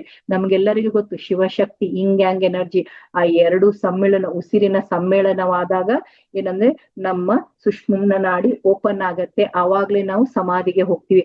ಅದನ್ನೇ ಆ ತಾಯಿ ತಿಳಿಸಿದಾಳೆ. ಪಾರ್ವತಿ ದೇವಿ ಯಾವಾಗ ಬ್ಯಾಲೆನ್ಸ್ ಆದ್ಲು, ಅವಳು ಸಮಾಧಿ ಸ್ಥಿತಿಗೆ ಹೋದ್ಲು.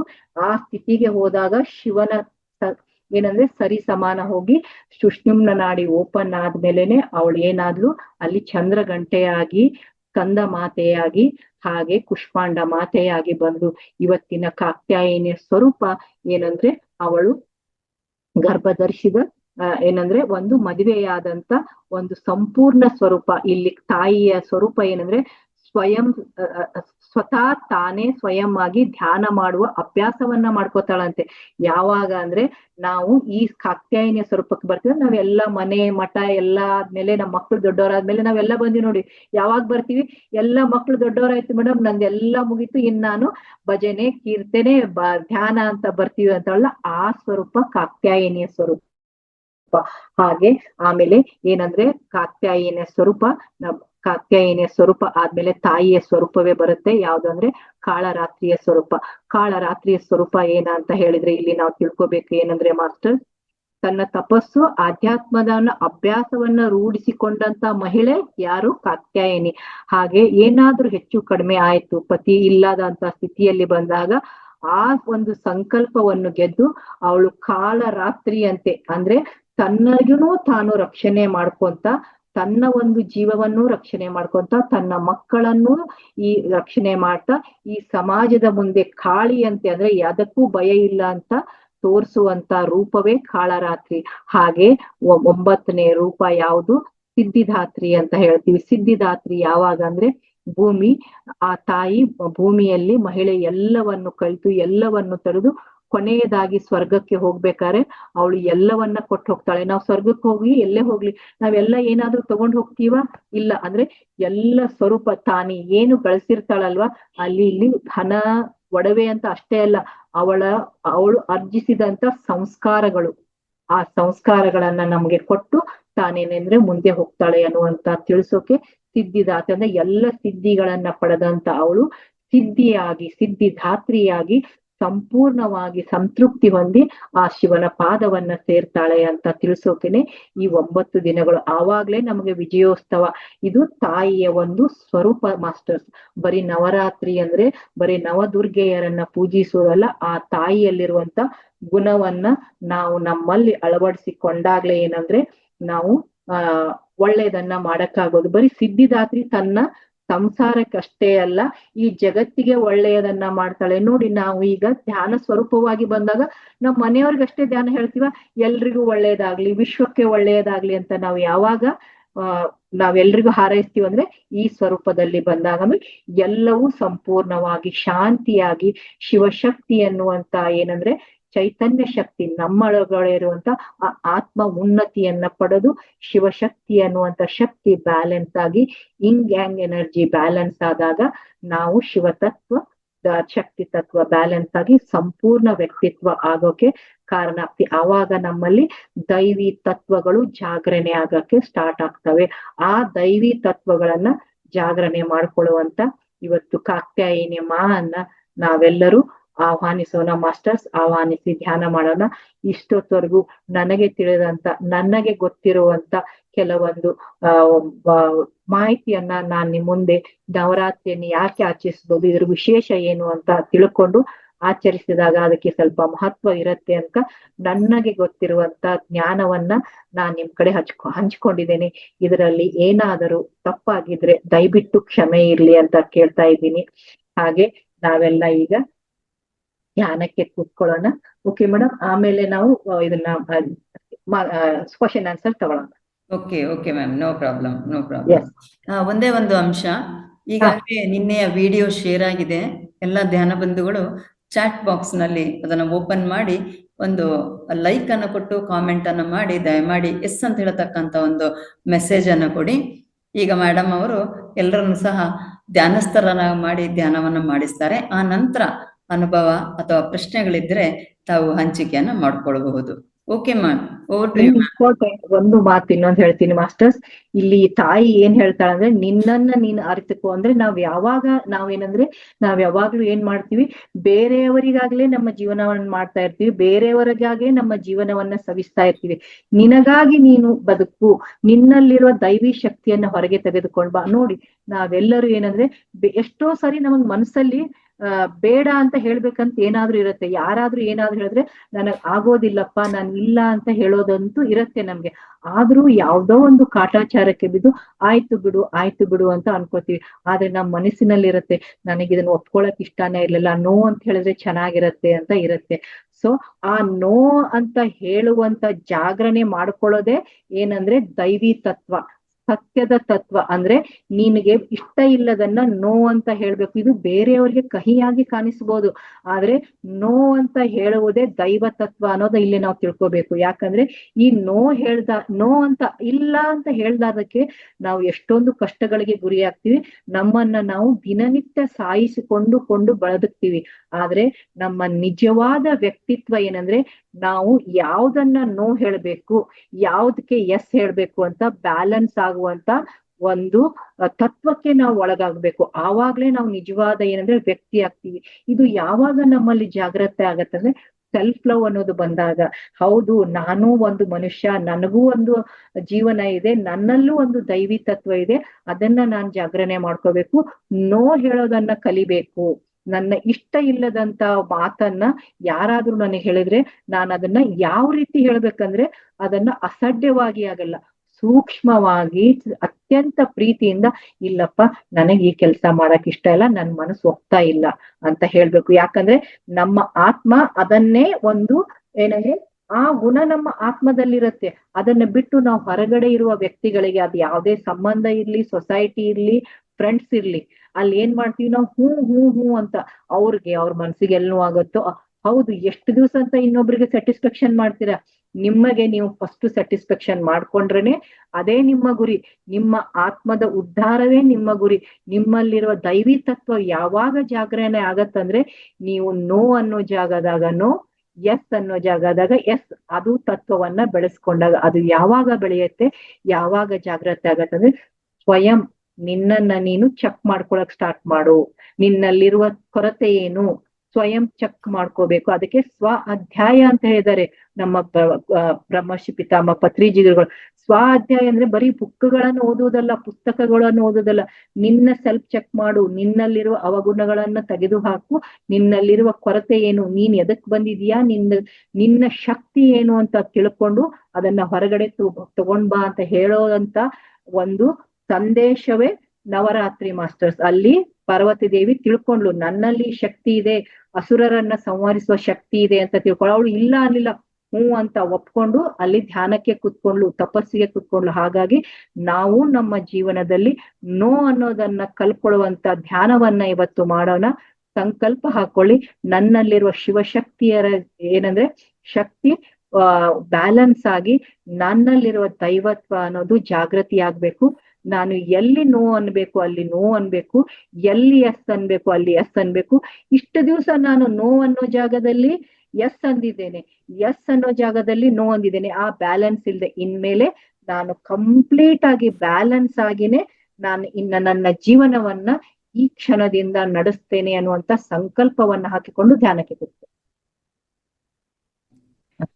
ಮಾಸ್ಟರ್ಸ್ ಎಲ್ಲರೂ ಸುಖ ಸ್ಥಿರ ಆಸನದಲ್ಲಿ ಕುಳಿತುಕೊಳ್ಳಿ. ಬೆನ್ನು ನೇರವಾಗಿರ್ಲಿ.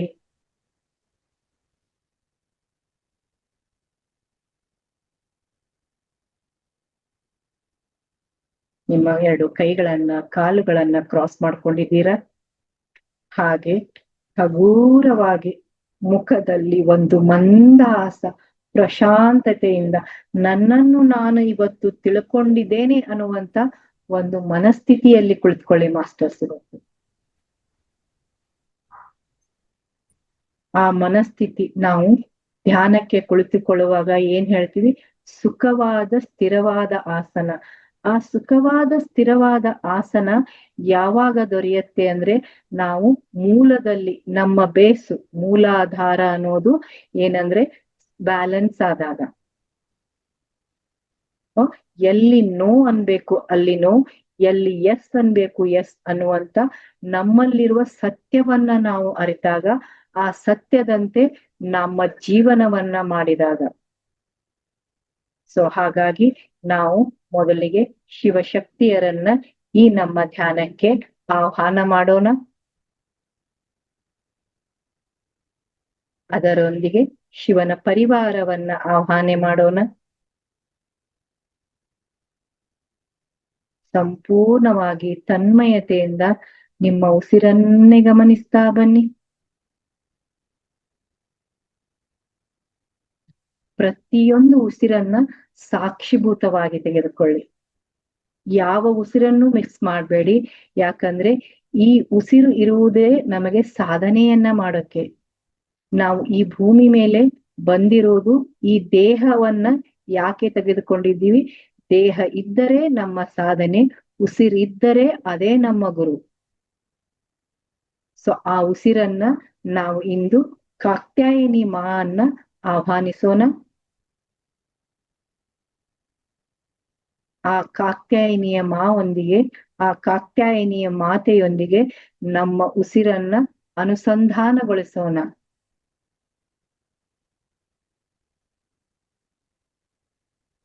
ಆ ಉಸಿರನ್ನ ಆ ತಾಯಿಯೊಂದಿಗೆ ಅನುಸಂಧಾನಗೊಳಿಸಿ ತಾಯಿಯ ಪಾದ ಕಮಲಗಳಿಗೆ ಕೋಟಿ ಕೋಟಿ ನಮಸ್ಕಾರಗಳನ್ನ ಸಲ್ಲಿಸುತ್ತಾ, ಹೇ ತಾಯಿ, ನಾನು ನಿನ್ನ ಒಂದು ಎನರ್ಜಿಯೊಂದಿಗೆ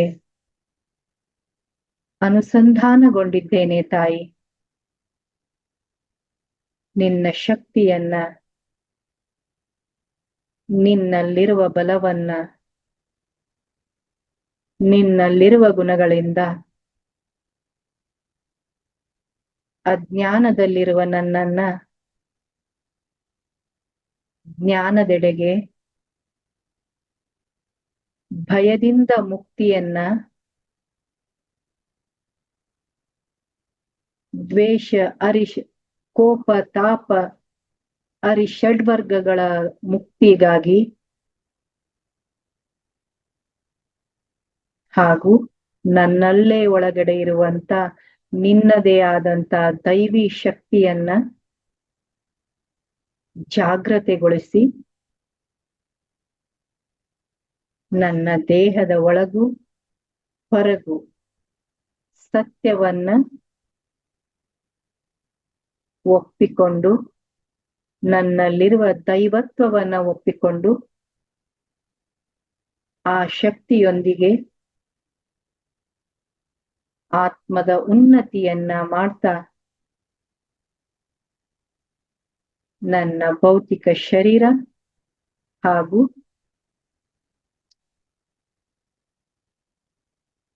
ನನ್ನ ಈ ಸಾಂಸಾರಿಕ ಜೀವನ, ನಾನು ಪಡೆದುಕೊಂಡು ಬಂದಂತ ಈ ಜೀವನವನ್ನ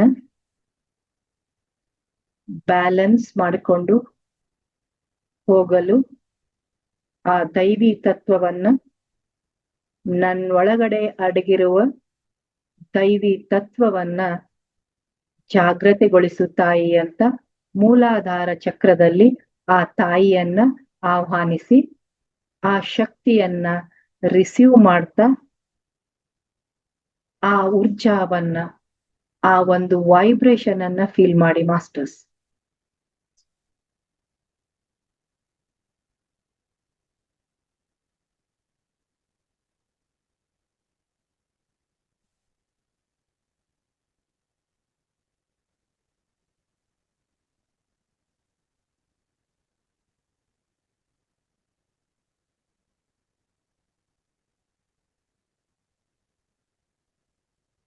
ಅತ್ಯಂತ ಶುದ್ಧವಾದ ಸ್ವಚ್ಛಂದವಾದ ಬೆಳಕು ಮೂಲಾಧಾರ ಚಕ್ರದಲ್ಲಿ, ಆ ಕಾತ್ಯಾಯಿನಿಯ ಮಾತೆಯ ಉಜ್ವಲವಾದ ಬೆಳಕು ನಮ್ಮ ಮೂಲಾಧಾರ ಚಕ್ರದಲ್ಲಿ ಹರಿತಾ ಇದೆ.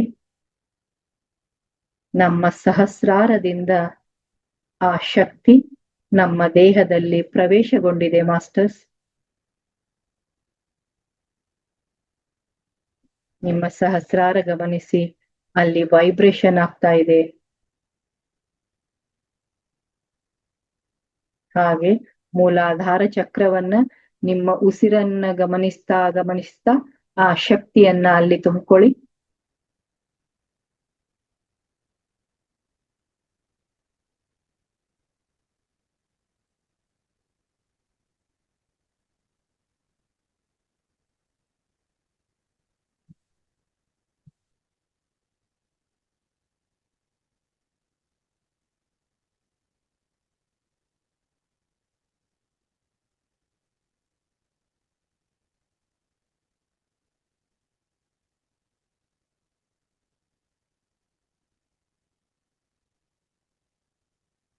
ನಿಧಾನವಾಗಿ ಆ ಸ್ವಚ್ಛಂದವಾದ ಜ್ಯೋತಿಯನ್ನ ನಿಮ್ಮ ಸ್ವಾಧಿಷ್ಠಾನ ಚಕ್ರಕ್ಕೆ ಮೇಲೆ ಮೇಲೆ ತೆಗೆದುಕೊಂಡು ಬನ್ನಿ ಮಾಸ್ಟರ್ಸ್.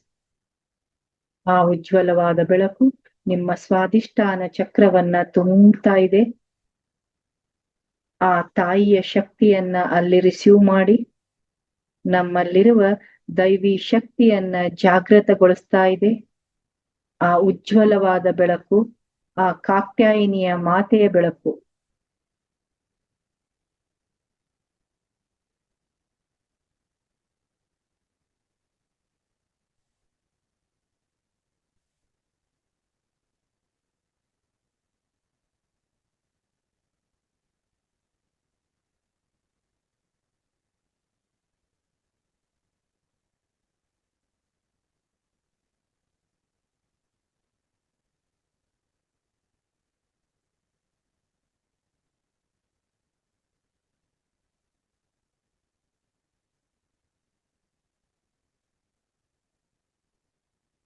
ಸಂಪೂರ್ಣವಾಗಿ ನಮ್ಮ ಸ್ವಾಧಿಷ್ಠಾನ ಚಕ್ರ ಆ ಬೆಳಕಿನಿಂದ ತುಂಬಿದೆ.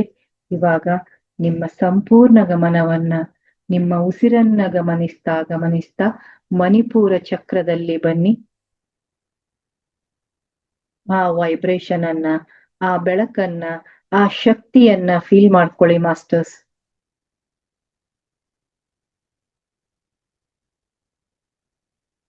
ಅಲ್ಲಿ ನಿಮ್ಗೆ ವೈಬ್ರೇಷನ್ ಆಗತ್ತೆ, ಆ ಶಕ್ತಿಯ ಫೀಲ್ ಆಗತ್ತೆ.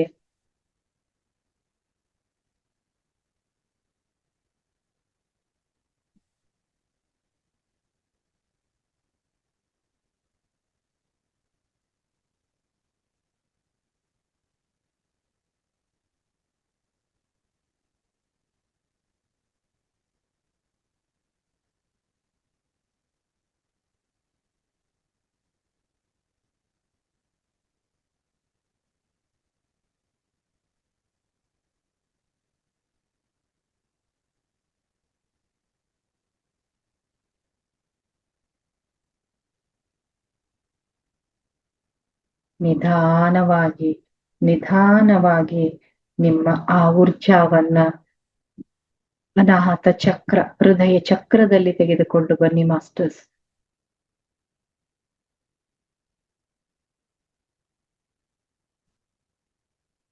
ಅತ್ಯಂತ ಪವಿತ್ರವಾದ ಚಕ್ರ. ಆ ಚಕ್ರದಲ್ಲಿ ಆ ದೇವರಿಗೆ, ನಮ್ಮ ಪ್ರೀತಿ ಪಾತ್ರರಿಗೆ ಸ್ಥಾನವನ್ನ ನೀಡುವಂತ ಚಕ್ರ ಮಾಸ್ಟರ್ಸ್. ಈ ಚಕ್ರ ಎಷ್ಟು ಹಸನಾಗಿರುತ್ತೆ ಅಷ್ಟು ನಮ್ಮ ಆಧ್ಯಾತ್ಮದಲ್ಲಿ, ಭೌತಿಕ ಜೀವನದಲ್ಲಿ ನಾವು ಉನ್ನತಿ ಹೊಂದೋಕೆ ಸಾಧ್ಯ. ಆ ಪ್ರೀತಿ ತತ್ವ ಯಾವಾಗ ಬರುತ್ತೆ ಅಂದ್ರೆ ಆ ದೈವ ತತ್ವ, ನಮ್ಮಲ್ಲಿರುವ ದೈವಿ ತತ್ವ ಜಾಗರಣೆ ಆದಾಗ ಅನ್ಕಂಡೀಷನಲ್ ಲವ್ ಜಾಗರಣೆ ಆಗತ್ತೆ. ಅಂತ ತತ್ವವನ್ನ ನಾವು ದೈವಿ ತತ್ವದೊಂದಿಗೆ ಅನ್ಕಂಡೀಷನಲ್ ಲವ್ ಅನ್ನ ವಿಸ್ತಾರಗೊಳಿಸ್ತಾ ಇದ್ದೇವೆ ಹೃದಯ ಚಕ್ರದಲ್ಲಿ.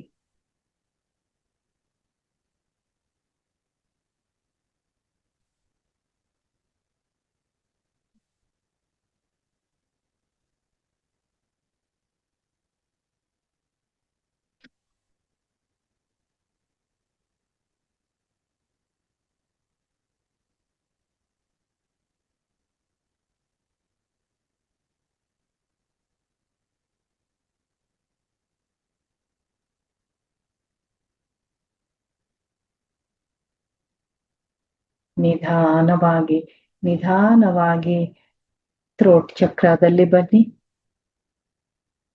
ವಿಶುದ್ಧಿ ಚಕ್ರದಲ್ಲಿ ನಿಮ್ಮ ಸಂಪೂರ್ಣ ಗಮನವನ್ನ, ಆ ಶಕ್ತಿಯನ್ನ, ಆ ಬೆಳಕನ್ನ ಆ ವಿಶುದ್ಧಿ ಚಕ್ರದಲ್ಲಿ ತೆಗೆದುಕೊಂಡು ಬನ್ನಿ ಮಾಸ್ಟರ್ಸ್.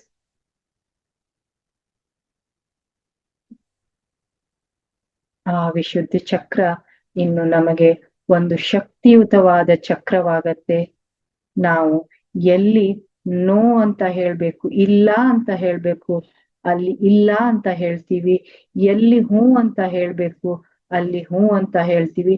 ಅಂತ ಶಕ್ತಿಯನ್ನ ಇಂದು ನಮ್ಗೆ ವಿಶುದ್ಧಿ ಚಕ್ರದಲ್ಲಿ ಆ ತಾಯಿಯ ಎನರ್ಜಿಯೊಂದಿಗೆ ನಾವು ತುಂಬ್ಕೋತಾ ಇದ್ದೀವಿ. ಇದೇ ನಮ್ಮ ಸತ್ಯದ ಶಕ್ತಿ. ನಮ್ಮ ದೈವತ್ವ ಅನ್ನೋದು ಇರೋದು ಈ ಒಂದು ಮಾತುಗಳಲ್ಲೇ. ಆ ಬ್ಯಾಲೆನ್ಸ್ ಆಗುವ ತತ್ವವನ್ನ, ಆ ದೈವಿ ತತ್ವವನ್ನ ನಮ್ಮ ಎಲ್ಲ ಚಕ್ರಗಳಲ್ಲಿ ನಾವು ಬ್ಯಾಲೆನ್ಸ್ ಮಾಡ್ಕೋತಾ ಇದ್ದೀವಿ.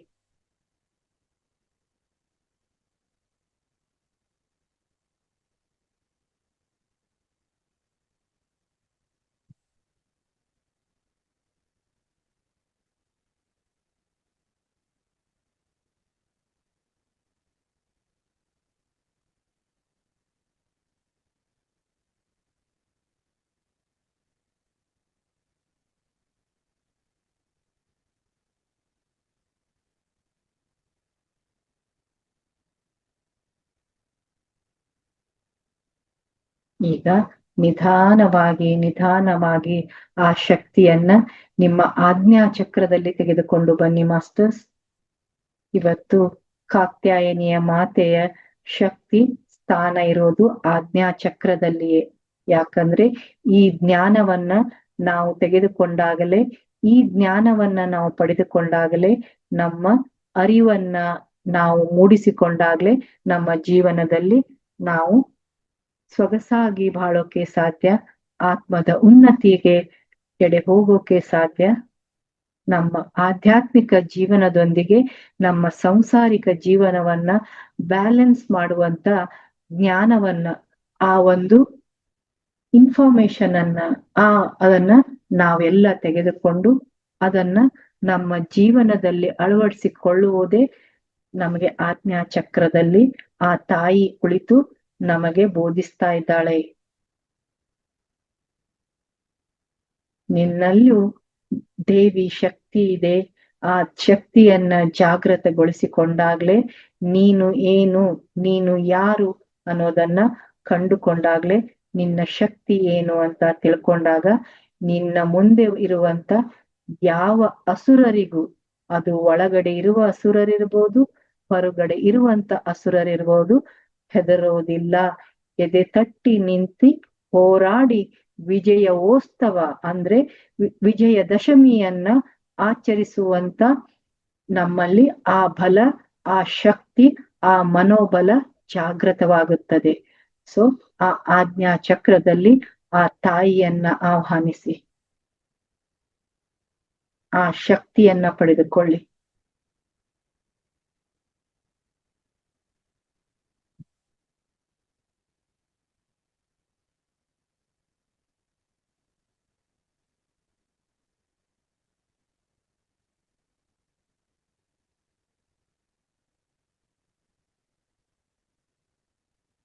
ಅದ್ಭುತವಾದ ಒಂದು ವೈಬ್ರೇಷನ್ ಆಗ್ತಾ ಇದೆ ಮಾಸ್ಟರ್ಸ್ ಆಜ್ಞಾ ಚಕ್ರದಲ್ಲಿ. ನಿಮ್ಮ ಆಜ್ಞಾ ಚಕ್ರವನ್ನ ಆ ತಾಯಿಯ ಎನರ್ಜಿಯೊಂದಿಗೆ ನಮ್ಮಲ್ಲಿರುವ ದೈವತ್ವವನ್ನ ಅನುಸಂಧಾನಗೊಂಡು ಆ ಆಜ್ಞಾ ಚಕ್ರ ವಿಕಸಿತವಾಗ್ತಾ ಇದೆ. ನಿಮಗೆಲ್ಲರಿಗೂ ಅನುಭವವಾಗ್ತಾ ಇದೆ.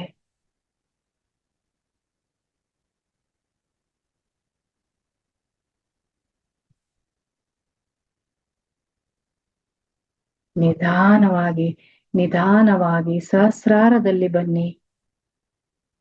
ಆ ಕಾತ್ಯಾಯಿನಿ ಮಾತೆಯ ಎನರ್ಜಿಯೊಂದಿಗೆ ನಮ್ಮ ದೈವಿ ಶಕ್ತಿಯನ್ನ, ನಮ್ಮಲ್ಲೇ ಒಳಗೆ ಅಡಗಿರುವಂತ ದೈವಿ ಶಕ್ತಿಯನ್ನ, ಜಾಗೃತಗೊಂಡಂತ ಶಕ್ತಿಯನ್ನ ಆ ತಾಯಿಯೊಂದಿಗೆ ಅನುಸಂಧಾನಗೊಳಿಸೋಣ. ಪ್ರತಿಯೊಂದು ಚಕ್ರದಲ್ಲಿಯೂ ಆ ದೈವಿ ತತ್ವ ನಮ್ಮಲ್ಲಿ ಜಾಗೃತಗೊಂಡಿದೆ.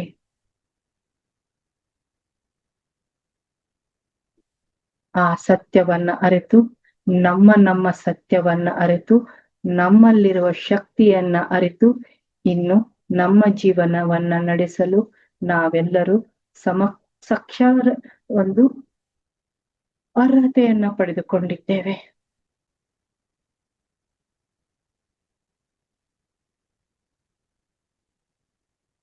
ಸಂಪೂರ್ಣವಾಗಿ ಆ ಉಸಿರಿನೊಂದಿಗೆ ಆ ಶಕ್ತಿಯನ್ನ ಆಹ್ವಾನಿಸಿ ಮಾಸ್ಟರ್ಸ್. ಆ ಶಕ್ತಿಯನ್ನ ರಿಸೀವ್ ಮಾಡಿ.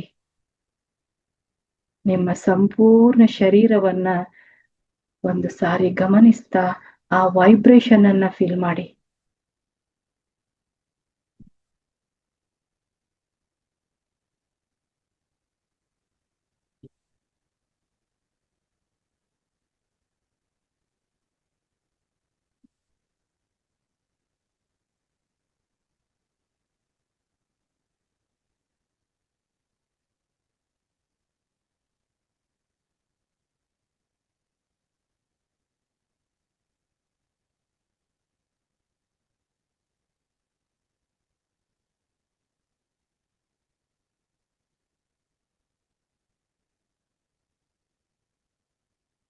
ಅದ್ಭುತವಾದ ಅತ್ಯಂತ ಹೈ ವೈಬ್ರೇಷನ್ ಇದೆ ಮಾಸ್ಟರ್ಸ್.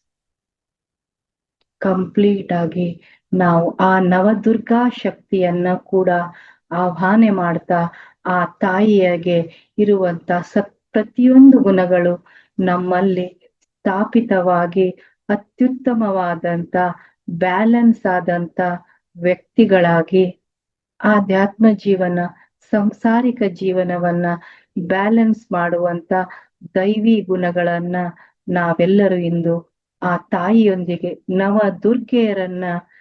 ದುರ್ಗೆಯರೊಂದಿಗೆ ಅನುಸಂಧಾನವಾಗಿ ನಾವೆಲ್ಲ ರಿಸೀವ್ ಮಾಡ್ಕೊಳ್ಳೋಣ ಮಾಸ್ಟರ್ಸ್.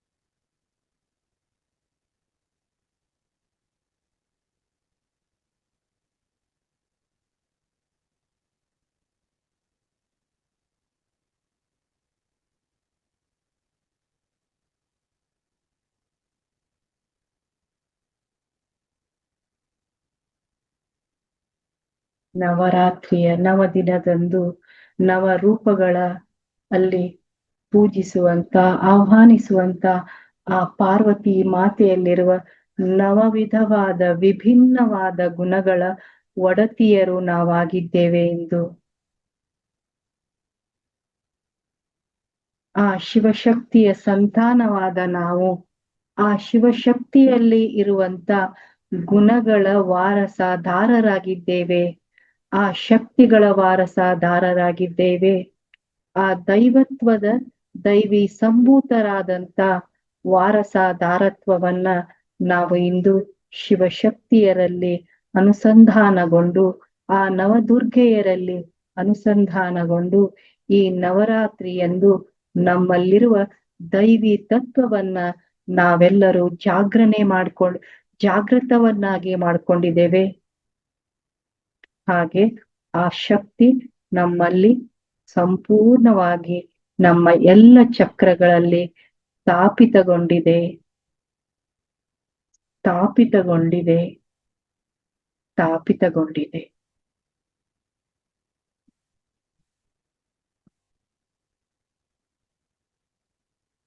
ದೈವಾನುಸಂಭೂತರಾದಂತ ನಾವು ಆ ದೈವಿ ಶಕ್ತಿಯನ್ನ ಜಾಗೃತೆ ಮಾಡಿಕೊಂಡಂತ ನಾವೆಲ್ಲ ನಿಧಾನವಾಗಿ ನಮ್ಮ ಭೌತಿಕ ಶರೀರವನ್ನ ಸಂಪೂರ್ಣವಾಗಿ ಫೀಲ್ ಮಾಡ್ಕೊಳ್ಳೋಣ.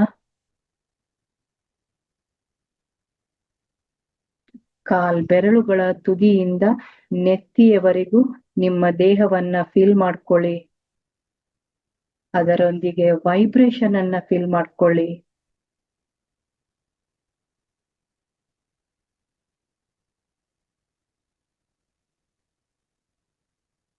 ನಮ್ಮ ದೇಹವನ್ನ ನಮ್ಮ ವೈಬ್ರೇಷನ್ ನ ಫೀಲ್ ಮಾಡ್ಕೊಂಡಂತ ನಾವೆಲ್ಲ ನಿಧಾನವಾಗಿ ಧ್ಯಾನದಿಂದ ಹೊರಬರೋಣ.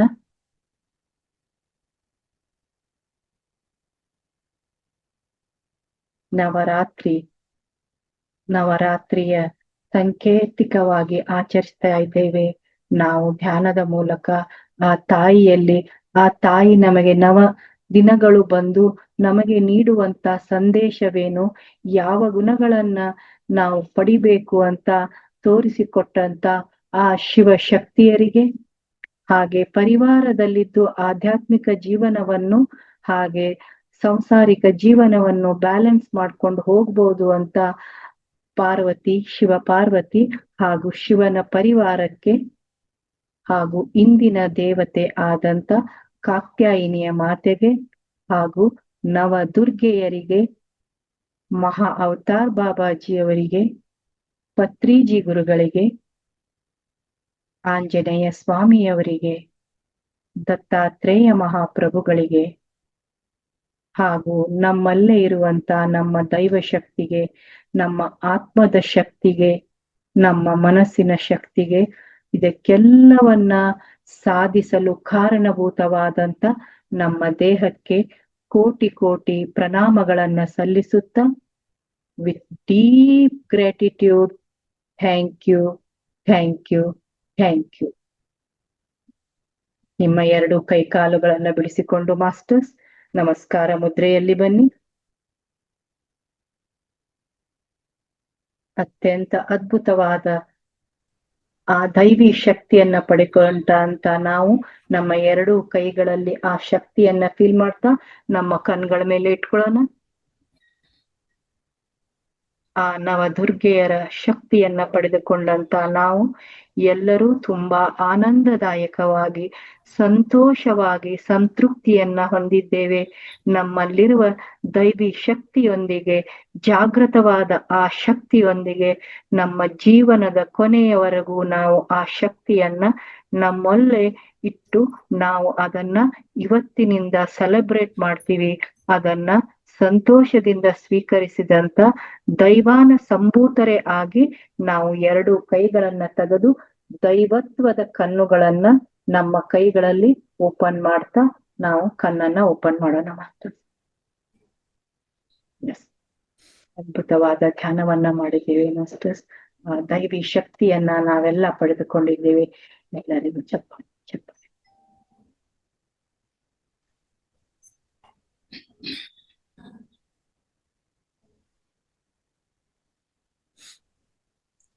Thank you, ma'am. Thank you very much.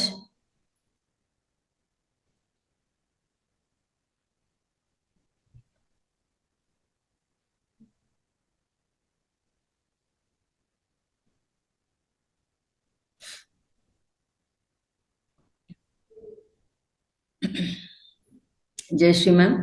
S ma'am. Yes, thank you so much. ಯಾಕಂತಂದ್ರೆ ನನಗೆ ಇವತ್ತು ಖುಷಿ, ನಾನು ಸಹ ಧ್ಯಾನ ಮಾಡಿದ್ದೆ ಅದಕ್ಕೋಸ್ಕರ. ಇಲ್ಲಾಂದ್ರೆ ನೀವು ಏನ್ ಇನ್ಸ್ಟ್ರಕ್ಷನ್ ಕೊಡ್ತಾ ಇದ್ದೀರಾ ಅಥವಾ ಸಂಗೀತ ಹಾಕತಕ್ಕಂಥದ್ದು ಇದನ್ನೆಲ್ಲ ನಾನು ಮಾಡಬೇಕಿತ್ತು. ಬಟ್ ಒಳ್ಳೆಯ ಧ್ಯಾನವನ್ನ ಮಾಡಿಸಿದ್ರಿ, ತುಂಬಾ ಚೆನ್ನಾಗಿತ್ತು. ತುಂಬಾ ತುಂಬಾ ಧನ್ಯವಾದಗಳು.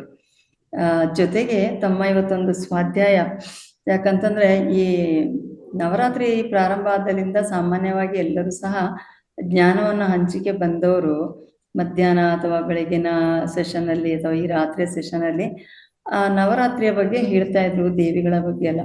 ನಾನು ಒಂದೆರಡು ಬಾರಿ ಪ್ರಶ್ನೆಯನ್ನ ಕೇಳಿದೆ. ಏನು ಅಂತಂದ್ರೆ, ಈ ಒಂದು ನವ ರಾತ್ರಿ ಈ ತಿಂಗಳು ಅಥವಾ ಸ್ವಲ್ಪ ಹೆಚ್ಚು ಕಡಿಮೆ ಆಗಬಹುದು, ಬಟ್ ಈ ಸಮಯದಲ್ಲೇ ಯಾಕೆ ಮಾಡ್ತಾರೆ ಅಂತ ಹೇಳ್ತಕ್ಕಂಥದ್ದು ತಾವು ಅದಕ್ಕೆ ಇವತ್ತು ಒಳ್ಳೆಯ ಉತ್ತರವನ್ನು ಕೊಟ್ರಿ. ಯಾಕಂತಂದ್ರೆ ಅಶ್ವಿನಿ ಮಾಸದಲ್ಲಿ ಭೂಮಿಯಲ್ಲಿ ಎನರ್ಜಿ ಜಾಸ್ತಿ ಇರುವ ಕಾರಣ ಈ 9 ದಿನಗಳನ್ನ ನವರಾತ್ರಿ ಅಂತ ನಾವು ಆಚರಣೆ ಮಾಡತಕ್ಕಂಥದ್ದು ಅಂತ. ಯಾಕಂದ್ರೆ ಅದು ನನ್ನ ಹತ್ರ ಪ್ರಶ್ನೆ ಆಗಿಯೇ ಉಳ್ಕೊಂಡಿತ್ತು. ಸೊ ತುಂಬಾ ತುಂಬಾ ಧನ್ಯವಾದಗಳು. ಜೊತೆಗೆ ಇದು ಎಲ್ಲವೂ ಸಹ ನಾವೇನು ಈ ನವದುರ್ಗಿಯರು ಅಥವಾ ನವರಾತ್ರಿ ಅಂತ ಹೇಳ್ತೇವೆ, ಈ ದೇವಿಯಲ್ಲಿರತಕ್ಕಂತಹ ಪ್ರತಿಯೊಂದು ಶಕ್ತಿ ಸಹ ನಮ್ಮಲ್ಲಿದೆ. ನಮ್ಮ ದೈವತ್ವವನ್ನ ನಾವು ಜಾಗೃತಿ ಮಾಡಿಕೊಂಡು ನಮ್ಮಲ್ಲಿರತಕ್ಕಂಥ ಅಸುರರು ಅಂತ ತಾವು ಏನಂದಿದ್ದೀರಾ, ಕೆಟ್ಟ ಗುಣಗಳನ್ನ ಹೋಗಲಾಡಿಸಿ ಈ ನವದುರ್ಗೆಯರ ಒಂದು ನಾವು ಗುಣಗಾನವನ್ನ ಏನ್ ಮಾಡ್ತೇವೆ, ಈ ಎಲ್ಲ ಒಳ್ಳೆಯ ಗುಣಗಾನಗಳನ್ನ ನಮ್ಮ ಜೀವನದಲ್ಲಿ ಅಳವಡಿಸ್ಕೊಳ್ಬೇಕು ಅಂತ ಹೇಳತಕ್ಕಂಥ ಒಂದು ಅದ್ಭುತವಾದ ಮಾಹಿತಿಯನ್ನ ಹೇಳಿದ್ದೀರಾ. ನಿಜವಾಗ್ಲೂ ತುಂಬಾ ತುಂಬಾ ಧನ್ಯವಾದಗಳು ma'am. Thank you so much masters. Madam ಅವರು ಒಳ್ಳೆಯ ಜ್ಞಾನ ಹಂಚಿಕೆಯನ್ನ ಮಾಡಿ ಅದ್ಭುತವಾದ ಧ್ಯಾನವನ್ನ ಮಾಡಿಸಿದ್ರು. ತಮ್ಮಲ್ಲಿ ಏನಾದ್ರೂ ಪ್ರಶ್ನೆ ಇದೆಯಾ ಅಥವಾ ತಮ್ಮ ಅನುಭವ ಹೇಗಾಯ್ತು ಅಂತ ಹೇಳತಕ್ಕಂಥದನ್ನ ಒಂದು 2 ಅಥವಾ 3 ಮಾಸ್ಟರ್ಸ್ ಹಂಚಿಕೊಳ್ಳಿ ಅಂತ ಕೇಳ್ಕೊಳ್ತಾ ಇದ್ದೇನೆ. ಹ್ಯಾಂಡ್ ರೈಸ್ ಮಾಡಿದ್ರೆ ತಮಗೆ ಅನ್ಮ್ಯೂಟ್ ಮಾಡಲಾಗುತ್ತೆ. ಯಾಕಂದ್ರೆ ಪ್ರತಿದಿನ ಮಾಡತಕ್ಕಂತಹ ಧ್ಯಾನಕ್ಕೂ ಇವತ್ತಿನ ಧ್ಯಾನಕ್ಕೂ ವ್ಯತ್ಯಾಸ ಇತ್ತು. Okay Raghunath sir. ಕೊಡ್ತೇನೆ ಮೇಡಮ್ ಸುತೇಜ ಮ್ಯಾಮ್ಗೆ. ಎಸ್.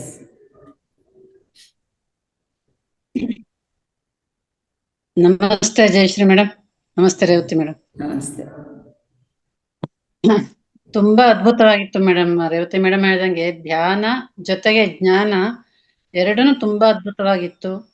ಆಮೇಲೆ ಧ್ಯಾನ ಅಂತೂ ಅಷ್ಟು ಡೀಪ್ ಆಗಿತ್ತು ಇವತ್ತು, ಅಷ್ಟು ಡೀಪ್ ಹೋಗಿದ್ದೆ. ಈ ಜ್ಞಾನ ಹಂಚಿಕೆ ಕೂಡ ಅದೇ ಎಲ್ಲಾ ದೇವತೆಗಳ ಎಲ್ಲಾ ಶಕ್ತಿ ದೇವತೆಗಳ ವಿಷಯವನ್ನ ಹೇಳಿದ್ರಿ. ಹಾಗೆ ಅವರ ಒಂದು ತತ್ವಗಳನ್ನ ನಾವು ಅಳವಡಿಸಿಕೊಳ್ಬೇಕು ಅನ್ನೋದನ್ನ ತುಂಬಾ ಚೆನ್ನಾಗಿ ಹೇಳಿದ್ರಿ ಮೇಡಮ್. ತುಂಬಾ ತುಂಬಾ ಧನ್ಯವಾದಗಳು Jayashree madam. Thank you Revathi madam. Thank you. Thank you. ಎಲ್ಲ ಧ್ಯಾನದಿಂದ ಹೇಗೆ ಎಚ್ಚರಿಕೆ ಆಗಿದಾರಾ ಅಥವಾ ತುಂಬಾ ಡೆಪ್ತಿಗೆ ಹೋಗಿ ಹಾಗೆ ನಿದ್ರೆ ಮಾಡಿದಾರಾ ಗೊತ್ತಿಲ್ಲ. ಯಾಕಂದ್ರೆ ತುಂಬಾ ಚೆನ್ನಾಗಿತ್ತು ಧ್ಯಾನ. ನನಗಂತೂ ಕಣ್ಣು ಬಿಡುವುದೇ ಬೇಡ ಅನಿಸ್ತಾ ಇತ್ತು. It was wonderful. Okay Anuradha ಅವರು ಮಾತಾಡಿ ಮ್ಯಾಮ್. ನಮಸ್ತೆ ಮೇಡಮ್. ಜಯಶ್ರೀ ಮೇಡಮ್ ಅವ್ರಿಗೂ ನಮಸ್ತೆ. ನಮಸ್ತೆ ಮೇಡಮ್, ಚೆನ್ನಾಗಾಯ್ತು ಧ್ಯಾನ, ತುಂಬಾ ಚೆನ್ನಾಗಾಯ್ತು. ಖುಷಿ ಆಯ್ತು ನಮಗೆ ದೇವಿಯನ್ನ ನೆನ್ಸ್ಕೊಂಡೆಲ್ಲ ನೀವ್ ಹೇಳಿದ್ದು. ಮತ್ತೊಂದು ನಮಗೆ ನೀವ್ ಹೇಳಿದ್ರಿ ನಮಗೆ ಬೇರೆಯವರು ಏನಾದ್ರು ಅವ್ರ ಇಷ್ಟಕ್ಕೋಸ್ಕರ ನಾವು ಇದ್ ಮಾಡ್ಕೋಬಾರ್ದು, ಒಪ್ಕೋಬಾರ್ದು. ಅದು ಮಾತ್ರ ಸತ್ಯ ಮಾತು. ನಮ್ಮಲ್ಲಿ ಏನಿದೆ ಅದನ್ನೇ ನಾವು ಹೇಳ್ಬೇಕು. ಅವ್ರಂತೆ ನಾವು ಹೋಗ್ಬಾರ್ದು. ನಮ್ಮ ಮನ್ಸೇನ್ ಹೇಳತ್ತೆ ಅದನ್ನ ಕೇಳ್ಬೇಕು. ಅವ್ರು ನೊಂದ್ಕೊಳ್ತಾರೆ ಅಂತ ನಾವು ಅವ್ರಂತೆ ಹೋಗ್ಬಾರ್ದು ಅಂತ ಹೇಳಿದ್ದು ನನಗೆ ಖುಷಿ ಆಯ್ತು ಮೇಡಮ್.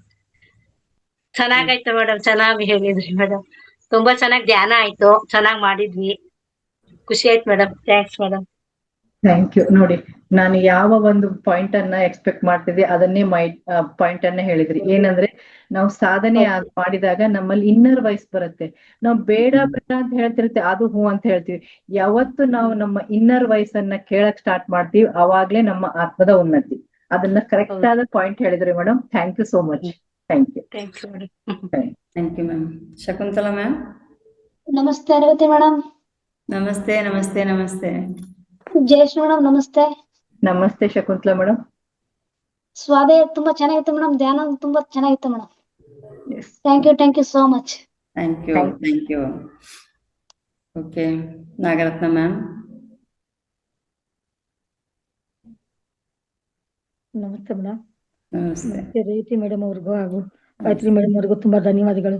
ನಮ್ಮ ಆತ್ಮಕ್ಕೆ ನಾವು ದ್ರೋಹ ಮಾಡ್ಕೊಂಡು ನಾವು ಯಾವುದನ್ನು ಒಪ್ಕೋಬಾರ್ದು ಅನ್ನೋದನ್ನ ಇವತ್ತಿಂದ ನಾವು ಚಾಲೆಂಜ್ ಆಗಿ ತಗೋಬೇಕು ಅಂತ ಹೇಳ್ಕೊಟ್ರಿ ಮೇಡಮ್. ನಿಜವಾಗ್ಲೂ ಸತ್ಯ ಮೇಡಮ್.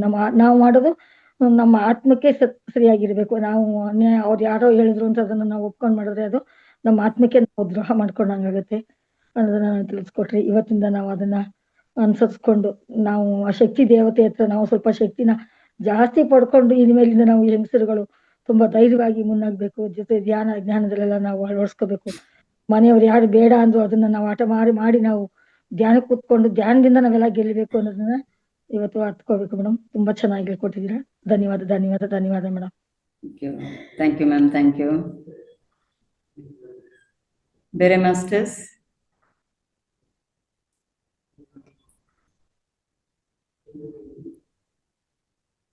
ಅನ್ನಪೂರ್ಣ ಮ್ಯಾಮ್.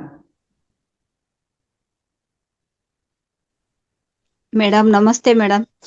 ನಮಸ್ತೆ ಮೇಡಮ್. ನಿಮ್ಗೂ ನಮಸ್ತೆ ಮೇಡಮ್. ನಮಸ್ತೆ ಮೇಡಮ್. ನಮಸ್ತೆ ಮೇಡಮ್. ನೀವು ಆ ದೇವಿ ಹಿಡ್ಕೊಂಡಿರುವ ಆಯುಧಗಳು ಒಂದೊಂದು ಅರ್ಥ ಕೊಡ್ತೇವೆ ಅಂತ ಹೇಳಿದ್ರಲ್ಲ, ನಮ್ಗೆ ಯಾವ್ದು ಗೊತ್ತೇ ಇರ್ಲಿಲ್ಲ ಮೇಡಮ್. ಇದು ತುಂಬಾ ಚೆನ್ನಾಗಿ ಹೇಳಿದ್ರಿ ನೀವು. ಇವಾಗ ಅರ್ಥ ಆಯ್ತು ಅವು ಯಾಕೆ ಅವೆಲ್ಲ ಒಂದೊಂದು ಅರ್ಥಗರ್ಭಿತ ಇದೆ ಅಂತಂದು ಇವಾಗ ನಮ್ಗೆ ತಿಳ್ಕೊಂಡ್ವಿ. ಮೊದ್ಲೇನು ಗೊತ್ತಿರ್ಲಿಲ್ಲ. ಸುಮ್ನೆ ಪೂಜೆ ಮಾಡ್ತಿದ್ವಿ, ದೇವಿದ ಆರಾಧನೆ ಮಾಡ್ತಿದ್ವಿ. ಅದ್ರ ಬಗ್ಗೆ ಏನು ಗೊತ್ತಿರ್ಲಿಲ್ಲ. ಇವತ್ತೇ ನಮ್ಗೆಲ್ಲ ತಿಳ್ಕೊಂಡಂಗ ಆಯ್ತು madam. Thank you madam. Thank you. Thank you so much. Very much. Thank you ma'am.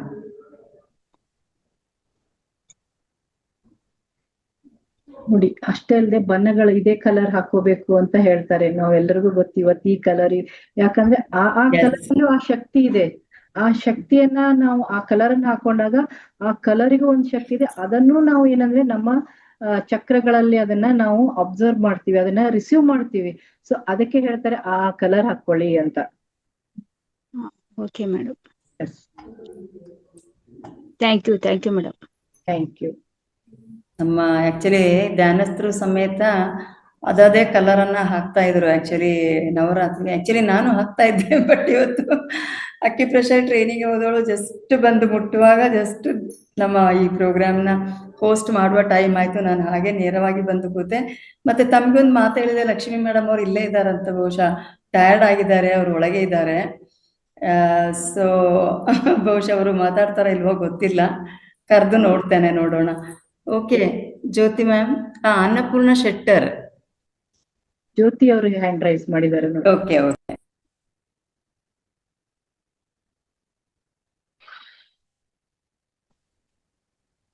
ನಮಸ್ತೆ ಮೇಡಮ್. ನಮಸ್ತೆ.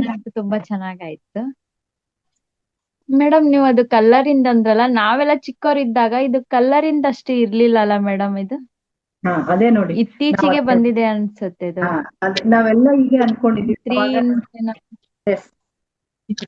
ನೀವ್ ಹೇಳಿದ ತುಂಬಾ ಕರೆಕ್ಟ್ ಆದ ಕ್ವಶನ್ ಕರೆಕ್ಟ್ ಆಗಿ ಕೇಳಿದ್ರಿ.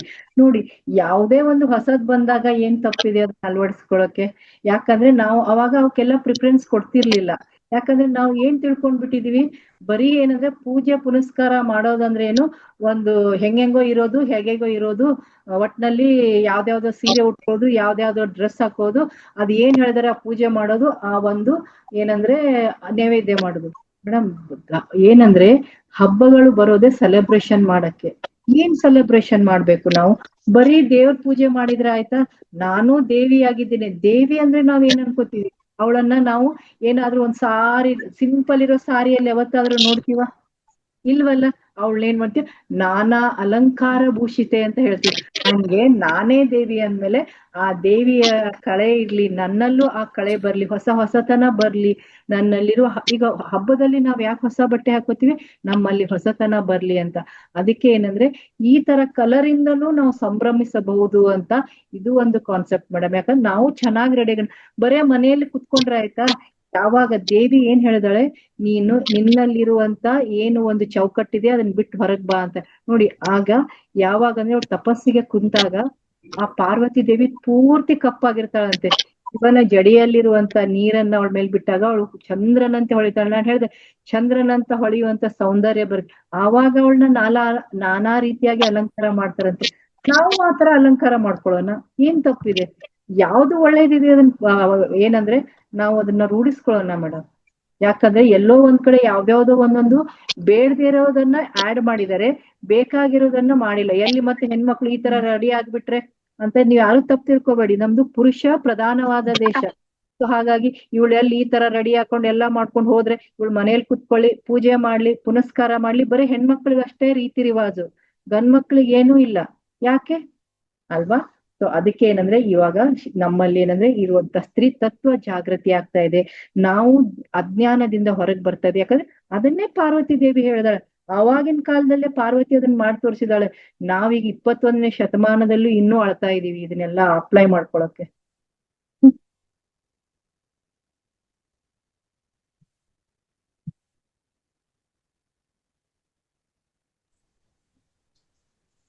ಎಲ್ಲ ಆತ್ಮ ಬಂಧುಗಳಿಗೂ ಶರಣಾರ್ಥಿಗಳು. ಶರಣಾರ್ಥಿ ಗೌಡ್ರೆ. ಜಯಶ್ರೀ ಮೇಡಮ್, ಅತ್ಯದ್ಭುತವಾಗಿ ಇವತ್ತಿನ ಒಂದು ಸೆಷನ್ ಕೊಟ್ಟಿದ್ದೀರಾ. ನಿಜಕ್ಕೂ ಕೂಡ ಪ್ರತಿಯೊಂದ್ರಲ್ಲೂ ಕೂಡ ಸ್ತ್ರೀ ತತ್ವವನ್ನ ಗುರುತಿಸ್ತಕ್ಕಂಥದ್ದು ನಾವು ನೋಡ್ತಾ ಇದೀವಿ. ಪ್ರಕೃತಿ ಮಾತೆ ಅಂತಂದೇ ಹೇಳಿದ್ದಾರೆ, ನದಿ ದೇವತೆ ಅಂತ ಹೇಳಿದ್ದಾರೆ, ಭೂಮಾತೆ ಅಂತ ಹೇಳಿದ್ದಾರೆ. ಹಾಗಾಗ್ಬಿಟ್ಟು ಎಲ್ಲ ಕಡೆ ಸ್ತ್ರೀ ಪ್ರಧಾನವಾಗಿರ್ತಕ್ಕಂಥ ಪ್ರಪಂಚ ಅಂತ ನಾನು ಹೇಳಕ್ ಇಷ್ಟಪಡ್ತೀನಿ. ಜೊತೆ ಬರೀ ಸ್ತ್ರೀ ಪ್ರಧಾನ ಅಷ್ಟೇ ಅಲ್ಲ, ಶಕ್ತಿ ಪ್ರಧಾನವಾಗಿರ್ತಕ್ಕಂಥ, ಅದರಲ್ಲೂ ಸ್ತ್ರೀ ಶಕ್ತಿನೇ ಎದ್ದು ಕಾಣ್ತಕ್ಕಂಥದ್ದು. ಈ ಒಂದು ಉದ್ದೇಶ ಇಟ್ಕೊಂಡು ನವಮಿ ಏನ್ ಆಚರಣೆ ಮಾಡ್ತೇವೆ, ನವದುರ್ಗೆಯರು, 9 ದುರ್ಗೆಯರು. ನಿಜಕ್ಕೂ ಅದು ಒಂದೊಂದು ಕಲರು, ಒಂದೊಂದು ದಿವಸ ಒಂದೊಂದು ವಾಹನಗಳ ಮೇಲೆ ಬರ್ತಕ್ಕಂಥ ವಾಹನವು ಕೂಡ ಏನನ್ನ ಪ್ರತಿನಿಧಿಸುತ್ತೆ ಅಂತಕ್ಕಂಥದ್ದನ್ನು ಕೂಡ ಅಲ್ಲಿ ಸವಿವರಾಗಿ ನೋಡ್ತಾ ಇದ್ದೀವಿ. ಹೀಗಿದ್ದಾಗ ಎಲ್ಲದನ್ನು ಕೂಡ ಅದು ಒಂದು ಜಸ್ಟ್ ಒಂದು ಇಮ್ಯಾಜಿನೇಷನ್ ಅಥವಾ ಅಲ್ಲಿ ಅದನ್ನ ಪ್ರತಿರೂಪವನ್ನು ನೋಡಿದಾಗ ನನ್ನಲ್ಲಿ ಇವೆಲ್ಲವೂ ಕೂಡ ಕೆಟ್ಟ ಗುಣಗಳಿದಾವೆ, ರಾವಣರಿದ್ದಾರೆ, ಅವ್ರನ್ನ ಹೊಡೆದು ಹಾಕ್ಲಿಕ್ಕೆ ಬೇಕಾಗಿರ್ತಕ್ಕಂಥ ಶಕ್ತಿಯನ್ನ ಅಲ್ಲಿ ತಗೋಬೇಕು, ಅದನ್ನ ಅಳವಡಿಸ್ಕೋಬೇಕು ಅಂತಕ್ಕಂಥದ್ದು. ನಿಜಕ್ಕೂ ಕೂಡ ಮೇಡಮ್, ಹೆಡ್ಸ್ ಆಫ್. ಇವತ್ತು ಅತ್ಯದ್ಭುತವಾಗಿ ಧ್ಯಾನವನ್ನು ಮಾಡಿದ್ದೀರಾ. ಇದೇ ತರ ನಾವು ನಿರಂತರ 21 ದಿನ ಮಾಡಿದ್ದೆ ಆದಲ್ಲಿ ಎಂತ ಎಲ್ಬೋರ್ಡ್ ಇದ್ರು ಕೂಡ ಅವನಲ್ಲಿ ಪ್ರಕಾಶಮಾನವಾಗಿರ್ತಕ್ಕಂಥ ಒಂದು ಶಕ್ತಿ ರೂಪ ಹಾಗೆ ಆಗುತ್ತೆ ಅಂತಕ್ಕಂಥ ಮಾತನ್ನ ಹೇಳಕ್ ಇಷ್ಟಪಡ್ತೇನೆ. ಇವಂತಹ ಲೀಡರ್ನ ಕರ್ಕೊಂಬಂದು ಇವತ್ತು ಹೇಳಿಸಿದ್ದಕ್ಕಾಗಿ ರೇವತಿ ಮೇಡಮ್ ತಮಗೂ ಕೂಡ ಅಭಿನಂದನೆಗಳು. ಚೆನ್ನಾಗಿ ಮೂಡಿ ಬರ್ತಾ ಇದೆ. ಸ್ವಲ್ಪ ಮುಂದುವರೆದು ಹೇಳ್ಬೇಕು ಅಂತಂದ್ರೆ ಮಾಸ್ಟರ್ಸ್ ನಮ್ಮ ರಂಗನಾಥ್ ಗುರೂಜಿಗಳು ನಮ್ಮೆಲ್ಲರ ಬಗ್ಗೆ ಜಾಸ್ತಿ ಕಾಳಜಿ ವಹಿಸ್ಕೊಂಡು ಬರ್ತಕ್ಕಂಥ ಮುಂದಿನ ದಿನಗಳಲ್ಲಿ ಅಂದ್ರೆ ಅಕ್ಟೋಬರ್ 1ನೇ ತಾರೀಕಿಂದ ರಾತ್ರಿ ಏನು ನಾವು 11 ಗಂಟೆಯಿಂದ ಮುಂಜಾನೆ 4 ಗಂಟೆ ತನಕ ಧ್ಯಾನ ಮಾಡ್ತಾ ಇದ್ವಿ, ಸಾಧ್ಯ ಆದವರು ಮಾಡ್ತಾ ಇದ್ವಿ. ಅಲ್ಲಿ ಕೆಲವರಿಗೆ ಕಷ್ಟ ಆಗ್ತಾ ಇತ್ತು, ಹಾಗಾಗ್ಬಿಟ್ಟು ಬೆಳಗ್ಗೆ 3 ಗಂಟೆಯಿಂದ ಧ್ಯಾನ ಸ್ಟಾರ್ಟ್ ಆಗ್ತಾ ಇದೆ. 3ರಿಂದ 4:30 ತನ 1:30 ಗಂಟೆ ಕಂಪ್ಲೀಟ್ ವಿತ್ ಮ್ಯೂಸಿಕ್ ಜೊತೆ ಧ್ಯಾನ ಇರುತ್ತೆ. ಬ್ರಾಹ್ಮಿ ಮುಹೂರ್ತ ಆಗಿರೋದ್ರಿಂದ ನಮ್ಗೆ ಅಲ್ಲಿ ಒಳ್ಳೆ ಮೆಡಿಟೇಷನ್ ಆಗುತ್ತೆ, ಶಕ್ತಿಯನ್ನು ತಗೊಳ್ತೇವೆ, ನಾವು ಬಲವಂತರಾಗ್ತೇವೆ, ಆಧ್ಯಾತ್ಮಿಕವಾಗಿ ಹತ್ರ ಆಗ್ತೇವೆ. ಅದಕ್ಕೆ ಆ ಸಂದರ್ಭವನ್ನ ಸಾಧ್ಯ ಆದಷ್ಟು ಎಲ್ಲರೂ ಬಳಕೆ ಮಾಡ್ಕೊಳ್ರಿ ಅಂತ ಹೇಳಕ್ ಇಷ್ಟಪಡ್ತೀನಿ. ಹಾಗಾದ್ರೆ ಸರ್ 3 ಗಂಟೆ ಕೇಳೋದಂದ್ರೆ ರಾತ್ರಿ ಯಾವಾಗ ಮಲಗಬೇಕು? ಸಾಧ್ಯ ಆದಷ್ಟು ಬೇಗ ಮಲಗ್ಲಿಕ್ಕೆ ಪ್ಲಾನ್ ಮಾಡ್ಕೊಳ್ರಿ. ಇದು ಬೇಗ ಮಲಗಬೇಕು, ವರ್ಕಬಲ್ ಚೆನ್ನಾಗ್ಬೇಕು ಅಂದ್ರೆ ಸಾಯಂಕಾಲ ಆದಷ್ಟು ಬೇಗ ಊಟ ಮಾಡ್ಲಿಕ್ಕೆ ಪ್ಲಾನ್ ಮಾಡ್ಕೊಳ್ರಿ. ಇದನ್ನ ಸಮಯನ ಹೊಂಚ್ಕೊಳ್ರಿ. ಅಕ್ಟೋಬರ್ 1ನೇ ತಾರೀಕಿಂದ ಇದೊಂದು ಶೆಡ್ಯೂಲ್ ಸ್ಟಾರ್ಟ್ ಆಗುತ್ತೆ ಅಂತ ಹೇಳಿ ಈ ಹೊಸ ವಿಷಯವನ್ನ ತಿಳಿಸ್ಲಿಕ್ಕೆ ಇಷ್ಟಪಡ್ತೀನಿ. ಮಾತಾಡಕ್ಕೆ ಅವಕಾಶ ಕೊಡಿದ್ದಕ್ಕಾಗಿ ಕೇಳಿದಂತ ತಮ್ಮೆಲ್ಲರೂ ಕೂಡ ವಂದನೆಗಳು, ಅಭಿನಂದನೆಗಳು. ಥ್ಯಾಂಕ್ ಯು ಸಣ್ಣಗೌಡ್ರೆ. Thank you very much. ಅದ್ಭುತವಾದ ಮಾಹಿತಿಯನ್ನ ಕೊಟ್ರಿ. ಎಲ್ಲ ಆತ್ಮ ಬಂಧುಗಳಿಗೆ ನಮಸ್ಕಾರ. Shashikala madam, thank you so much ma'am. ನಾನ್ ಈಗ ನಮ್ ಪ್ರಕಾರ ನಮ್ಗೆಲ್ಲ ಯೂತ್ಸ್ಗೆ ದಸರಾ ಅಂತ ಹೇಳಿದ್ರೆ ಏನೋ ಒಂದ್ ದೇವಸ್ಥಾನದಲ್ಲಿ 9 ದಿನ ಪೂಜೆ ನಡೆಯುತ್ತೆ, ಹೋಗೋದು, ಒಂದ್ ದರ್ಶನ ತಗೊಳ್ಳೋದು, ಏನೋ ಒಂಚೂರು ಪ್ರಸಾದ ಕೊಡ್ತಾರೆ, ತಿನ್ನೋದು ಬರೋದು. ಆ ಪುರಾಣ ಆದ್ರೂ ಕೂಡ ಒಂದಿನಕ್ಕೂ ನಾವು ಗಮನ ಕೊಟ್ಟು ಲಕ್ಷ ಕೊಟ್ಟು ಕೇಳ್ತಾ ಇರ್ಲಿಲ್ಲ. ಆ ಕುಂಬಳಕಾಯಿ ಹೊಡೆದ್ ಪೂಜೆ ಮಾಡೋದು, ಅಲ್ಲಿಗೆ ಮುಗಿಸ್ಕೊಂಡು ಪ್ರಸಾದ ತಿಂದು ಬಂದ್ಬಿಡ್ತಿದ್ವಿ. ಆದ್ರೆ ಈಗ ಈ ಸವಿವರ ನಮಗೆ ಇದ್ರ ಬಗ್ಗೆ ಒಂದ್ 2 ಕಾಳಷ್ಟು ಐಡಿಯಾನೇ ಇರ್ಲಿಲ್ಲ ಮೇಡಮ್. ಹಿಂಗೆ 9 ಅವತಾರಗಳನ್ನು ಇದನ್ನ ಸೂಚಿಸುತ್ತೆ ಹೀಗೆ ಅಂತ ಹೇಳಿ ಅದನ್ನ ಅರ್ಥಪೂರ್ಣವಾಗಿ ತಿಳಿಸ್ಕೊಟ್ಟಿದ್ದಕ್ಕೆ ತುಂಬ ಧನ್ಯವಾದಗಳು madam. Thank you so much ma'am. Thank you ನೋಡಿ, ನನ್ಗೇನು ಗೊತ್ತಿಲ್ಲ ಇದನ್ನ ತಿಳ್ಕೊಂಡೆ ಅಂತ ಹೇಳೋದ್ರಲ್ಲಿ ನಿಮ್ಮಲ್ಲಿ ಇನ್ನೊಂದು ಇನ್ಫಾರ್ಮೇಶನ್ ಕೊಟ್ರಿ, ಕುಂಬಳಕಾಯಿ ಹೊಡಿತೀವಿ ಅಂತ. ಯಾಕೆ ಕುಂಬಳಕಾಯಿ ಹೊಡಿತೀವಿ ಅಂದ್ರೆ ಅದು ಕುಷ್ಮಾಂಡ ಅಂದ್ರೆ ಕುಂಬಳಕಾಯಿ. ಆ ತಾಯಿ ಏನು ಪ್ರತೀಕ ತೋರಿಸಿದ ಅಂದ್ರೆ ನಮ್ಮ ಪತ್ರಿಜಿ ಗುರುಗಳು ಏನ್ ಹೇಳಿದಾರೆ, ಶಾಕಾಹಾರ ಜಗತ್, ಪ್ರಾಣಿ ಬಲಿಯನ್ನ ಮಾಡಬೇಡಿ ಅನ್ನೋದಕ್ಕೆ ಕುಂಬಳಕಾಯಿಯನ್ನ ಹೊಡಿತೀವಿ ನಾವು. ಅಲ್ಲಿ ಏನಂದ್ರೆ ಕುಂಬಳಕಾಯಿಯಲ್ಲಿರುವಂತ ನೆಗೆಟಿವ್ ನೋಡಿ, ನಮ್ಮ ಮನೆ ಗೃಹ ಪ್ರವೇಶ ಇರ್ಲಿ, ಯಾವ್ದೇ ಕೆಲಸದಲ್ಲಿ ನಾವೇನ್ ಮಾಡ್ತೀವಿ, ಕುಂಬಳಕಾಯಿಯನ್ನ ಹೊಡಿತೀವಿ. ಮನೆಯೆಲ್ಲ ಸುತ್ತರಿಗಿಸಿ ಬಂದು ಕೊನೆಗೆ ಹೊರಗೆ ಹೊಡಿತೀವಿ. ಯಾಕಂದ್ರೆ ಅದೆಲ್ಲ ನೆಗೆಟಿವ್ ಅನ್ನ ಏನಂದ್ರೆ ರಿಸೀವ್ ಮಾಡ್ಕೊಳತ್ತೆ. ಆಮೇಲೆ ಅದನ್ನ ಹೊಡಿತೀವಿ. ಹೊಡೆದಾಗ ಅಲ್ಲಿ ಏನಂದ್ರೆ ಇಲ್ಲಿ ಒಂದೇನಂದ್ರೆ ಕುಂಬಳಕಾಯಿ ಹೊಡೆಯೋದ್ರಿಂದ ಅಂದ್ರೆ ನಾವು ಪ್ರಾಣಿ ಬಲಿನೇ ಕೊಡ್ಬೇಕಂತಿಲ್ಲ, ಈ ತರಕಾರಿಗಳಲ್ಲೂ ಇದೆ ಆ ಶಕ್ತಿ, ಅದನ್ನ ಕೊಡಿ ಅಂತ. ಇಲ್ಲಿ ಪ್ರಾಣಿ ಬಲಿಯನ್ನ ನಿಷೇಧ ಅಂತ ಆ ತಾಯಿನೇ ನಮ್ಗೆ ಕೊಟ್ಟಿದ್ದಾಳೆ ನವರಾತ್ರಿಯಲ್ಲಿ, ಆ ತಾಯಿಯ ಸಂದೇಶ. ಇನ್ನೊಂದೇನು, ಕುಂಬಳಕಾಯಿಯನ್ನ ಯಾರು ಹೊಡಿತಾರೆ? ಗಂಡ್ಮಕ್ಳು ಮಾತ್ರ ಹೊಡಿತಾರೆ, ಎಲ್ಲೂ ಹೆಣ್ಮಕ್ಳು ಹೊಡಿಲ್ಲ. ಯಾಕಂದ್ರೆ ಹೆಣ್ಣಿನ ಕರ್ತವ್ಯ ಏನಂದ್ರೆ ಸೃಷ್ಟಿಸುವುದು ಮಾತ್ರ, ಒಡೆಯೋದು ಅಲ್ಲ. ಒಂದು ಸಂಸಾರವನ್ನೋದಲ್ಲೂ ಅಷ್ಟೇ ಆ ಹೆಣ್ಣಿನ ಕರ್ತವ್ಯ ಏನಂದ್ರೆ ಸಂಸಾರವನ್ನು ಒಂದುಗೂಡಿಸುವುದು, ಒಡೆಯೋದು ಅಲ್ಲ ಅನ್ನೋದಕ್ಕೆ ಯಾವ ಹೆಣ್ಮಕ್ಳಿಗೂ ಕುಂಬಳಕಾಯನ್ನ ಒಡೆಯೋಕೆ ಕೊಡಲ್ಲ master. Thank you very much. Thank you madam, thank you so much. Jayashree ma'am, ನಿಮ್ಮ ಫ್ರೆಂಡ್ ಇಲ್ಲಿ ಇದಾರೆ, ಮಾತಾಡ್ತಾರೆ ನೋಡಿ. ಅದೇ ಖುಷಿ ಆಯ್ತು ನಮ್ಮ ಅಮಿತಾಬ್ ಬಚ್ಚನ್ ಅವ್ರನ್ನ ನೋಡಿ. ನಮಸ್ಕಾರ ಜಯಶ್ರೀ ಅವ್ರಿಗೆ, ತುಂಬಾ ಚೆನ್ನಾಗಿ ವರ್ಣನೆ ಮಾಡಿದ್ರಿ ನವರಾತ್ರಿ ಬಗ್ಗೆ. ಅದ್ಭುತವಾಗಿತ್ತು ತಮ್ಮ ಒಂದು ಮಾತುಗಳು ಕೇಳಲಿಕ್ಕೆ, ತುಂಬಾ ದಿನದ ನಂತರ ಕೇಳಿದ್ವಿ. Thank you Jayashree madam, thank you madam. ನಮ್ಮ ಕಂಚಿನ ಕಂಠದ ನನ್ನ ಮೆಚ್ಚಿನ ಆತ್ಮ ಸಂಗಾತಿ ಅಂತ ಹೇಳ್ಬೋದು, ಆತ್ಮದ ಸ್ನೇಹಿತೆ ಅಂತ ಹೇಳ್ಬೋದು. ಇವತ್ ಯಾಕೋ ವಾಯ್ಸ್ ನಮ್ ಮೇಡಮ್ದ ಸರಿ ಇಲ್ಲ, ಯಾಕಂದ್ರೆ ಅವ್ರ ಕಂಚಿನ ಕಂಠ ಅಂದ್ರೆ ನಾನ್ ಹೆಸರು ಇಟ್ಬಿಟ್ಟಿದೀನಿ ನಮ್ಮ ಲೇಡಿ ಅಮಿತಾಬ್ ಬಚ್ಚನ್ ಅಂತ. Thank you madam, thank you. Tired ಆಗಿದೆ, ಅಕ್ಕಿ ಪ್ರೆಷರ್ ಇವತ್ತು ಚೆನ್ನಾಗಿ ಒತ್ತಿ ಕೈಯನ್ನೆಲ್ಲ ಒಳ್ಳೆ ನೋವು ಮಾಡಿ ಇಟ್ಬಿಟ್ಟಿದ್ದಾರೆ, ಹಾಗಾಗಿ ಎಲ್ಲರೂ ಟಯರ್ಡ್ ಆಗಿದ್ದೇವೆ. Thank you so much ma'am, thank you so much. Masters, ಇನ್ಯಾರು ಹ್ಯಾಂಡ್ ರೈಸ್ ಇಲ್ಲ ಅಂದ್ರೆ ಕಾರ್ಯಕ್ರಮವನ್ನ ನಾವು ಸಂಪನ್ನಗೊಳಿಸೋಣ. ನಮಸ್ತೆ ಮೇಡಮ್, ರೇವತಿ ಮೇಡಮ್ ಅವ್ರಿಗೂ, ನಾಗರತ್ನ ಮೇಡಮ್ ಅವ್ರಿಗೂ. ನಿಜವಾಗ್ಲೂ ನಮ್ಗೆ ಇಬ್ರು ದೇವತೆಗಳು ಪಕ್ಕದಲ್ಲಿ ಕೂತ್ಕೊಂಡು ದರ್ಶನ ಕೊಡ್ತಾ ಇದ್ದೀರಾ. ಲಕ್ಷ್ಮೀಕಾಂತಮ್ಮ ಅವ್ರ ದರ್ಶನ ಅನ್ಕ ತುಂಬಾ ಅಪರೂಪವಾಗಿತ್ತು. ಮೇಡಮ್ ಅವ್ರು ಹೇಳ್ದಂಗೆ ಕಂಚಿನ ಕಟ್ಟದ ಶಕ್ತಿ ದೇವತೆ ಅಂತ ಹೇಳ್ಕೋಬೇಕು ಅವ್ರಿಗೆ. ತುಂಬಾ ಧನ್ಯವಾದಗಳು ಮೇಡಮ್. ಹಾಗೆ ಒಂದು ಶ್ಲೋಕ, ಇವತ್ತು ಇಷ್ಟು ಅಷ್ಟಲಕ್ಷ್ಮಿಯರನ್ನು ಕೂಡ ಅಷ್ಟ ಶಕ್ತಿ ದೇವತೆಗಳನ್ನ ಆಹ್ವಾನಿಸಿದ್ದಾರೆ. ಅದಕ್ಕೆ ಯಾವ್ಯಾವ ರೂಪ ಅಂತ ಹೇಳಿದ್ರಲ್ಲ, ಆ ರೂಪಗಳನ್ನ ಒಂದು ಶ್ಲೋಕ ಮುಖಾಂತರ ನಾನು ಈ ಬುಕ್ ಅಲ್ಲಿ ನಾವು ಒಂದು ಓದೋದಕ್ಕೆ ಅವಕಾಶ ಮಾಡ್ಕೊಡಿ ಮೇಡಮ್. ಅವಕಾಶ ಎಷ್ಟು ದೊಡ್ಡದಿದೆ ಮ್ಯಾಮ್? ಒಂದ್ ನಿಮಿಷ ಅಷ್ಟೇ. ಓಕೆ ಓಕೆ, ಹೇಳಿ ಹೇಳಿ ಹೇಳಿ. ಯಾ ದೇವಿ ಸರ್ವಭೂತೇಷು ವಿಷ್ಣು ಮಾಯೇತಿ ಸ್ಥಾಪಿತಾ ನಮಸ್ತಸ್ಮೈ ನಮಸ್ತಸ್ಮೈ ನಮಸ್ತಸ್ಮೈ ನಮೋ ನಮಃ. ಯಾ ದೇವಿ ಸರ್ವಭೂತೇಷು ಬುದ್ಧಿರೂಪೇಣ ಸಂಸ್ಥಿತಾ ನಮಸ್ತಸ್ಮೈ ನಮಸ್ತಸ್ಮೈ ನಮಸ್ತಸ್ಮೈ ನಮೋ ನಮಃ. ಯಾ ದೇವಿ ಸರ್ವಭೂತೇಷು ಶಕ್ತಿರೂಪೇಣ ಸಂಸ್ಥಿತಾ ನಮಸ್ತಸ್ಮೈ ನಮಸ್ತಸ್ಮೈ ನಮಸ್ತಸ್ಮೈ ನಮೋ ನಮಃ. ಯಾ ದೇವಿ ಸರ್ವಭೂತೇಷು ಶಾಂತಿರೂಪೇಣ ಸಂಸ್ಥಿತಾ ನಮಸ್ತಸ್ಮೈ ನಮಸ್ತಸ್ಮೈ ನಮಸ್ತಸ್ಮೈ ನಮೋ ನಮಃ. ಯಾ ದೇವಿ ಸರ್ವಭೂತೇಷು ಶ್ರದ್ಧಾರೂಪೇಣ ಸಂಸ್ಥಿತಾ ನಮಸ್ತಸ್ಮೈ ನಮಸ್ತಸ್ಮೈ ನಮಸ್ತಸ್ಮೈ ನಮೋ ನಮಃ. ಯಾ ದೇವಿ ಸರ್ವಭೂತೇಷು ಕಾಂತಿರೂಪೇಣ ಸಂಸ್ಥಿತಾ ನಮಸ್ತಸ್ಮೈ ನಮಸ್ತಸ್ಮೈ ನಮಸ್ತಸ್ಮೈ ನಮೋ ನಮಃ. ಯಾ ದೇವಿ ಸರ್ವಭೂತೇಷು ಲಕ್ಷ್ಮೀರೂಪೇಣ ಸಂಸ್ಥಿತಾ ನಮಸ್ತಸ್ಮೈ ನಮಸ್ತಸ್ಮೈ ನಮಸ್ತಸ್ಮೈ ನಮೋ ನಮಃ. ಯಾ ದೇವಿ ಸರ್ವಭೂತೇಷು ದಯಾರೂಪೇಣ ಸಂಸ್ಥಿತಾ ನಮಸ್ತಸ್ಮೈ ನಮಸ್ತಸ್ಮೈ ನಮಸ್ತಸ್ಮೈ ನಮೋ ನಮಃ. ಸುರಾಸುರ ಜಗದ್ವಂದೇ ಸರ್ವದಾನ ವಿಶೋಧಿನಿ ಸರ್ವದುಃಖಹರೇ ದೇವಿ ಮಹಾಲಕ್ಷ್ಮೀ ನಮೋಸ್ತುತೇ. ನಮಸ್ತೆ ಮೇಡಮ್. ನಮಸ್ತೆ, thank you so much Nagaratna madam. ಕೊನೆಯಲ್ಲಿ ಸಂಪನ್ನಗೊಳಿಸೋ ಟೈಮ್ನಲ್ಲಿ ಒಳ್ಳೆ ಒಂದು ಶ್ಲೋಕ ಹೇಳಿದ್ರಿ. ಬಹಳ ಬಹಳ ಧನ್ಯವಾದಗಳು. ಬಹುಶಃ ಜಯಶ್ರೀ ಮೇಡಮ್ ತುಂಬಾ ಅದ್ಭುತವಾಗಿತ್ತು. ಯಾಕಂದ್ರೆ ಪ್ರತಿಯೊಬ್ಬರ ಅನುಭವವನ್ನ ಕೇಳಿದಾಗ ತಮ್ಮ ಇವತ್ತಿನ ಸ್ವಾಧ್ಯಾಯ ಹಾಗೂ ಧ್ಯಾನ ಬಹಳ ಚೆನ್ನಾಗಿತ್ತು. ಇನ್ನು ಮುಂದೇನು ತಾವು ನಮ್ಮ ವೇದಿಕೆಗೆ ಬಂದು ತಮ್ಮ ಹೆಚ್ಚಿನ ಒಂದು ಜ್ಞಾನವನ್ನ ನಮ್ಮ ವೇದಿಕೆಯಲ್ಲಿ ಹಂಚ್ಕೊಳ್ಬೇಕು ಅಂತ ನಾನು ವಿನಂತಿ ಮಾಡ್ತೇನೆ. ಜೊತೆಗೆ ಇಂಥ ಸ್ಪೆಷಲ್ ದಿನಗಳಲ್ಲಿ ತಾವು ಸಿಕ್ಕಿದ್ದು ನಮ್ಮ ಭಾಗ್ಯ.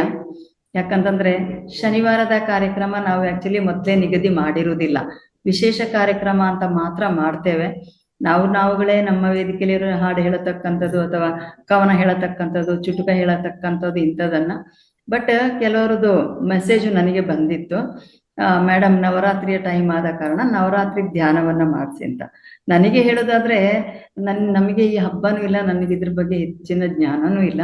ಈಗಲೇ ನಾನು ಈ ವೇದಿಕೆಗೆ ಬಂದ ಮೇಲೆ ಕಲಿತಾ ಇದ್ದೇನೆ. ಸೊ ನಮ್ಮ ಪುಣ್ಯ ಅಂತಾನೆ ಹೇಳಬಹುದು. ಸೊ ಮಧುರಾ ಮೇಡಮ್ ತಮಗೆ ಕಾಲ್ ಮಾಡಿದಾಗ ತಾವು ಒಪ್ಕೊಂಡ್ರಿ, ಹಾಗೆ ನಾನು ತಮ್ಮ ಹತ್ರ ಮಾತಾಡಿದೆ. ನಿಜವಾಗ್ಲೂ ನಮ್ಮ ಒಂದು ಪುಣ್ಯ ಇದು. ನಿಜವಾಗ್ಲೂ ನಾವೆಲ್ಲರೂ ಸಹ ತಮಗೆ ಆಭಾರಿಗಳು ಮೇಡಮ್. ಸೊ ಒಳ್ಳೆ ಅದ್ಭುತವಾದ ಜ್ಞಾನ ಹಾಗೆ ಧ್ಯಾನವನ್ನ ಮಾಡಿಸಿದ್ರಿ. ತಮಗೆ ಮತ್ತೊಮ್ಮೆ ಅನಂತ ಧನ್ಯವಾದಗಳನ್ನ ಹೇಳ್ತಾ ಇದ್ದೇನೆ. Thank you so much Revathi madam. ನಿಮ್ಮ ಒಂದು ಕರೆಗೆ ನನಗೆ ಒಂದು ಸೇವೆಯನ್ನ ಕೊಟ್ಟಾಗ ಆ ಸೇವೆಯನ್ನ ಮಾಡುವಂತ, ನಿಮ್ಮೆಲ್ಲರ ಸೇವೆ ಮಾಡುವಂತ ಅವಕಾಶ ನನ್ಗೆ ಕೊಟ್ಟಾಗ ಮಾಸ್ಟರ್ಸ್ ಇಲ್ಲ ಅನ್ನಂಗಿಲ್ಲ. ಖಂಡಿತವಾಗಿ ನಿಮ್ಗೆ ಯಾವಾಗ ನೀವು ನನ್ನ ಸೇವೆಯನ್ನ ನೀವು ನಿಗದಿಪಡಿಸ್ತೀರಿ ಅವತ್ತು ಬಂದು ನಾನು ಸೇವೆಯನ್ನ ಕೊಡ್ತೀನಿ. ನೀವು ಅಲ್ಲ ಅದೃಷ್ಟವಂತರು, ಇವತ್ತು ನಾನು ಅದೃಷ್ಟವಂತೆ. ಯಾಕಂದ್ರೆ ಇಂಥ ಅದ್ಭುತವಾದ ಧ್ಯಾನಿಗಳ ಮಧ್ಯೆ ನಾನು ಒಬ್ಬ ನಿಮ್ಮೆಲ್ಲರ ಒಂದು ಭಾಗವಾಗಿ ಕುತ್ಕೊಂಡು ಇವತ್ತು ಹೇಳ್ತಾ ಇದ್ದೀನಿ. ಅಂದ್ರೆ ಎಲ್ಲಾ ದೈವಾನ ಸಂಭೂತಗಳ ಮಧ್ಯೆ ನನಗೆ ಈ ಸೇವೆಯನ್ನ ಕೊಟ್ಟಂತ ಮಹಾ ಅವತಾರ್ ಬಾಬಾಜಿ ಫೌಂಡೇಶನ್ ಅವ್ರಿಗೂ ಹಾಗೂ ಮಧುರಾ ಮೇಡಮ್ಗೆ, ರೇವತಿ ಮೇಡಮ್ಗೆ, ನಮ್ಮ ಸ್ನೇಹಿತೆ ಆದಂತ ಲಕ್ಷ್ಮೀಕಾಂತ ಮೇಡಮ್ಗೆ, ಹಾಗೆ ಗೀತಾ ಮೇಡಮ್ಗೆ, ಎಲ್ಲರಿಗೂ ಕೂಡ ಹೃದಯಪೂರ್ವಕ ಧನ್ಯವಾದಗಳು. Thank you so much ma'am. Thank you. Okay ಧ್ಯಾನ ಬಂಧುಗಳೇ, ಬಹುಶಃ ಇವತ್ತಿನ ಒಂದು ಅದ್ಭುತ ಕಾರ್ಯಕ್ರಮ ಅಂತ ನಾವು ಅಂದ್ಕೊಳ್ಳೋಣ. ನವರಾತ್ರಿಯ ದಿನ ಒಳ್ಳೆಯ ಧ್ಯಾನ ಆಯ್ತು, ಜ್ಞಾನ ಹಂಚಿಕೆನೂ ಆಯ್ತು. ಸೊ ಈ ಒಂದು ಕಾರ್ಯಕ್ರಮ ಯಶಸ್ವಿ ಆಗ್ಬೇಕಾದ್ರೆ ಪ್ರತಿಯೊಬ್ರು ಧ್ಯಾನಿಗಳ ಸಹ ಪಾತ್ರ ಬಹಳ ಬಹಳ ಮುಖ್ಯ. ಆದ್ರಿಂದ ತಮ್ಗೆಲ್ರಿಗೂ ಸಹ ನನ್ನ ಹೃದಯಪೂರ್ವಕವಾದ ಧನ್ಯವಾದವನ್ನ ಹೇಳ್ತೇನೆ. ಹಾಗೇನೆ ಈ ಒಂದು ಅವಕಾಶವನ್ನ ಕಲ್ಪಿಸಿಕೊಟ್ಟು ನಮ್ಮಲ್ಲಿ, ಈಗ ಮೇಡಮ್ ಹೇಳಿದಾಗೆ, ನಮ್ಮಲ್ಲಿರತಕ್ಕಂಥ ದೈವತ್ವವನ್ನ ನಾವು ಬೆಳೆಸ್ಕೊಂಡು ನಮ್ಮಲ್ಲಿರತಕ್ಕಂಥ ಕೆಟ್ಟ ದುಷ್ಟ ಏನು ಸಾಕಷ್ಟು ನಾವು ಇಟ್ಕೊಂಡಿದೆ ಒಳಗಡೆ, ಇದನ್ನೆಲ್ಲ ಹೊರಗೆ ಹಾಕಿ ನಾವು ಸಂಹಾರ ಮಾಡಿ ಒಳ್ಳೆಯ ಒಂದು ಜ್ಞಾನಿಗಳಾಗಿ ಅಥವಾ ಧ್ಯಾನಿಗಳಾಗಿ ನಾವು ಇಲ್ಲಿ ನಮ್ಮ ಬಾಳನ್ನ ಮುಂದುವರ್ಸೋಣ ಹೇಳತಕ್ಕಂತಹ ಮಾತನ್ನ ಹೇಳುತ್ತಾ ಈ ಒಂದು ಅದ್ಭುತವಾದ ವೇದಿಕೆಯನ್ನ ಕಲ್ಪಿಸಿಕೊಟ್ಟಿರತಕ್ಕಂತಹ ಮಹಾವತಾರ್ ಸಂಸ್ಥೆಯ ಸಂಸ್ಥಾಪಕರಾಗಿರತಕ್ಕಂತಹ ರಂಗನಾಥ್ ಸರ್ಗೆ ಜೊತೆಗೆ ಅವರ ಸಿಬ್ಬಂದಿ ವರ್ಗದವರು ಸಹ ನಾನು ಅನಂತ ಧನ್ಯವಾದವನ್ನ ಹೇಳ್ತೇನೆ. ಹಾಗೇನೆ ಈ ಕಾರ್ಯಕ್ರಮದಲ್ಲಿ ಹೋಸ್ಟ್ ಆಗಿ ಕೆಲಸ ನಿರ್ವಹಿಸ್ತಾ ಇರತಕ್ಕಂತಹ ನಮ್ಮ ರಘುನಾಥ್ ಸರ್ಗೆ, ಹಾಗೆ ಪ್ರತಿಯೊಬ್ಬರು ತಮ್ಮ ಅನುಭವನ ಹಂಚಿಕೊಂಡವರಿಗೆ, ಪ್ರಶ್ನೆಯನ್ನ ಕೇಳಿದವರಿಗೆ ಎಲ್ಲರಿಗೂ ಸಹ ಧನ್ಯವಾದಗಳನ್ನ ಹೇಳುತ್ತಾ, ಜೊತೆಗೆ ಪ್ರಕೃತಿ ಮಾತೆಗೂ ಸಹ ಧನ್ಯವಾದವನ್ನ ಹೇಳುತ್ತಾ ಇಂದಿನ ಕಾರ್ಯಕ್ರಮವನ್ನ ನಾವು ಇಲ್ಲಿಗೆ ಸಂಪನ್ನಗೊಳಿಸೋಣ. ಧನ್ಯವಾದಗಳು, ಧನ್ಯವಾದಗಳು, ಧನ್ಯವಾದಗಳು. ರೇವತಿ ಮ್ಯಾಮ್, ನಿಮ್ಗೂ ಕೂಡ ಧನ್ಯವಾದಗಳು ma'am. Thank you so much. Thank you ma'am. Thank you.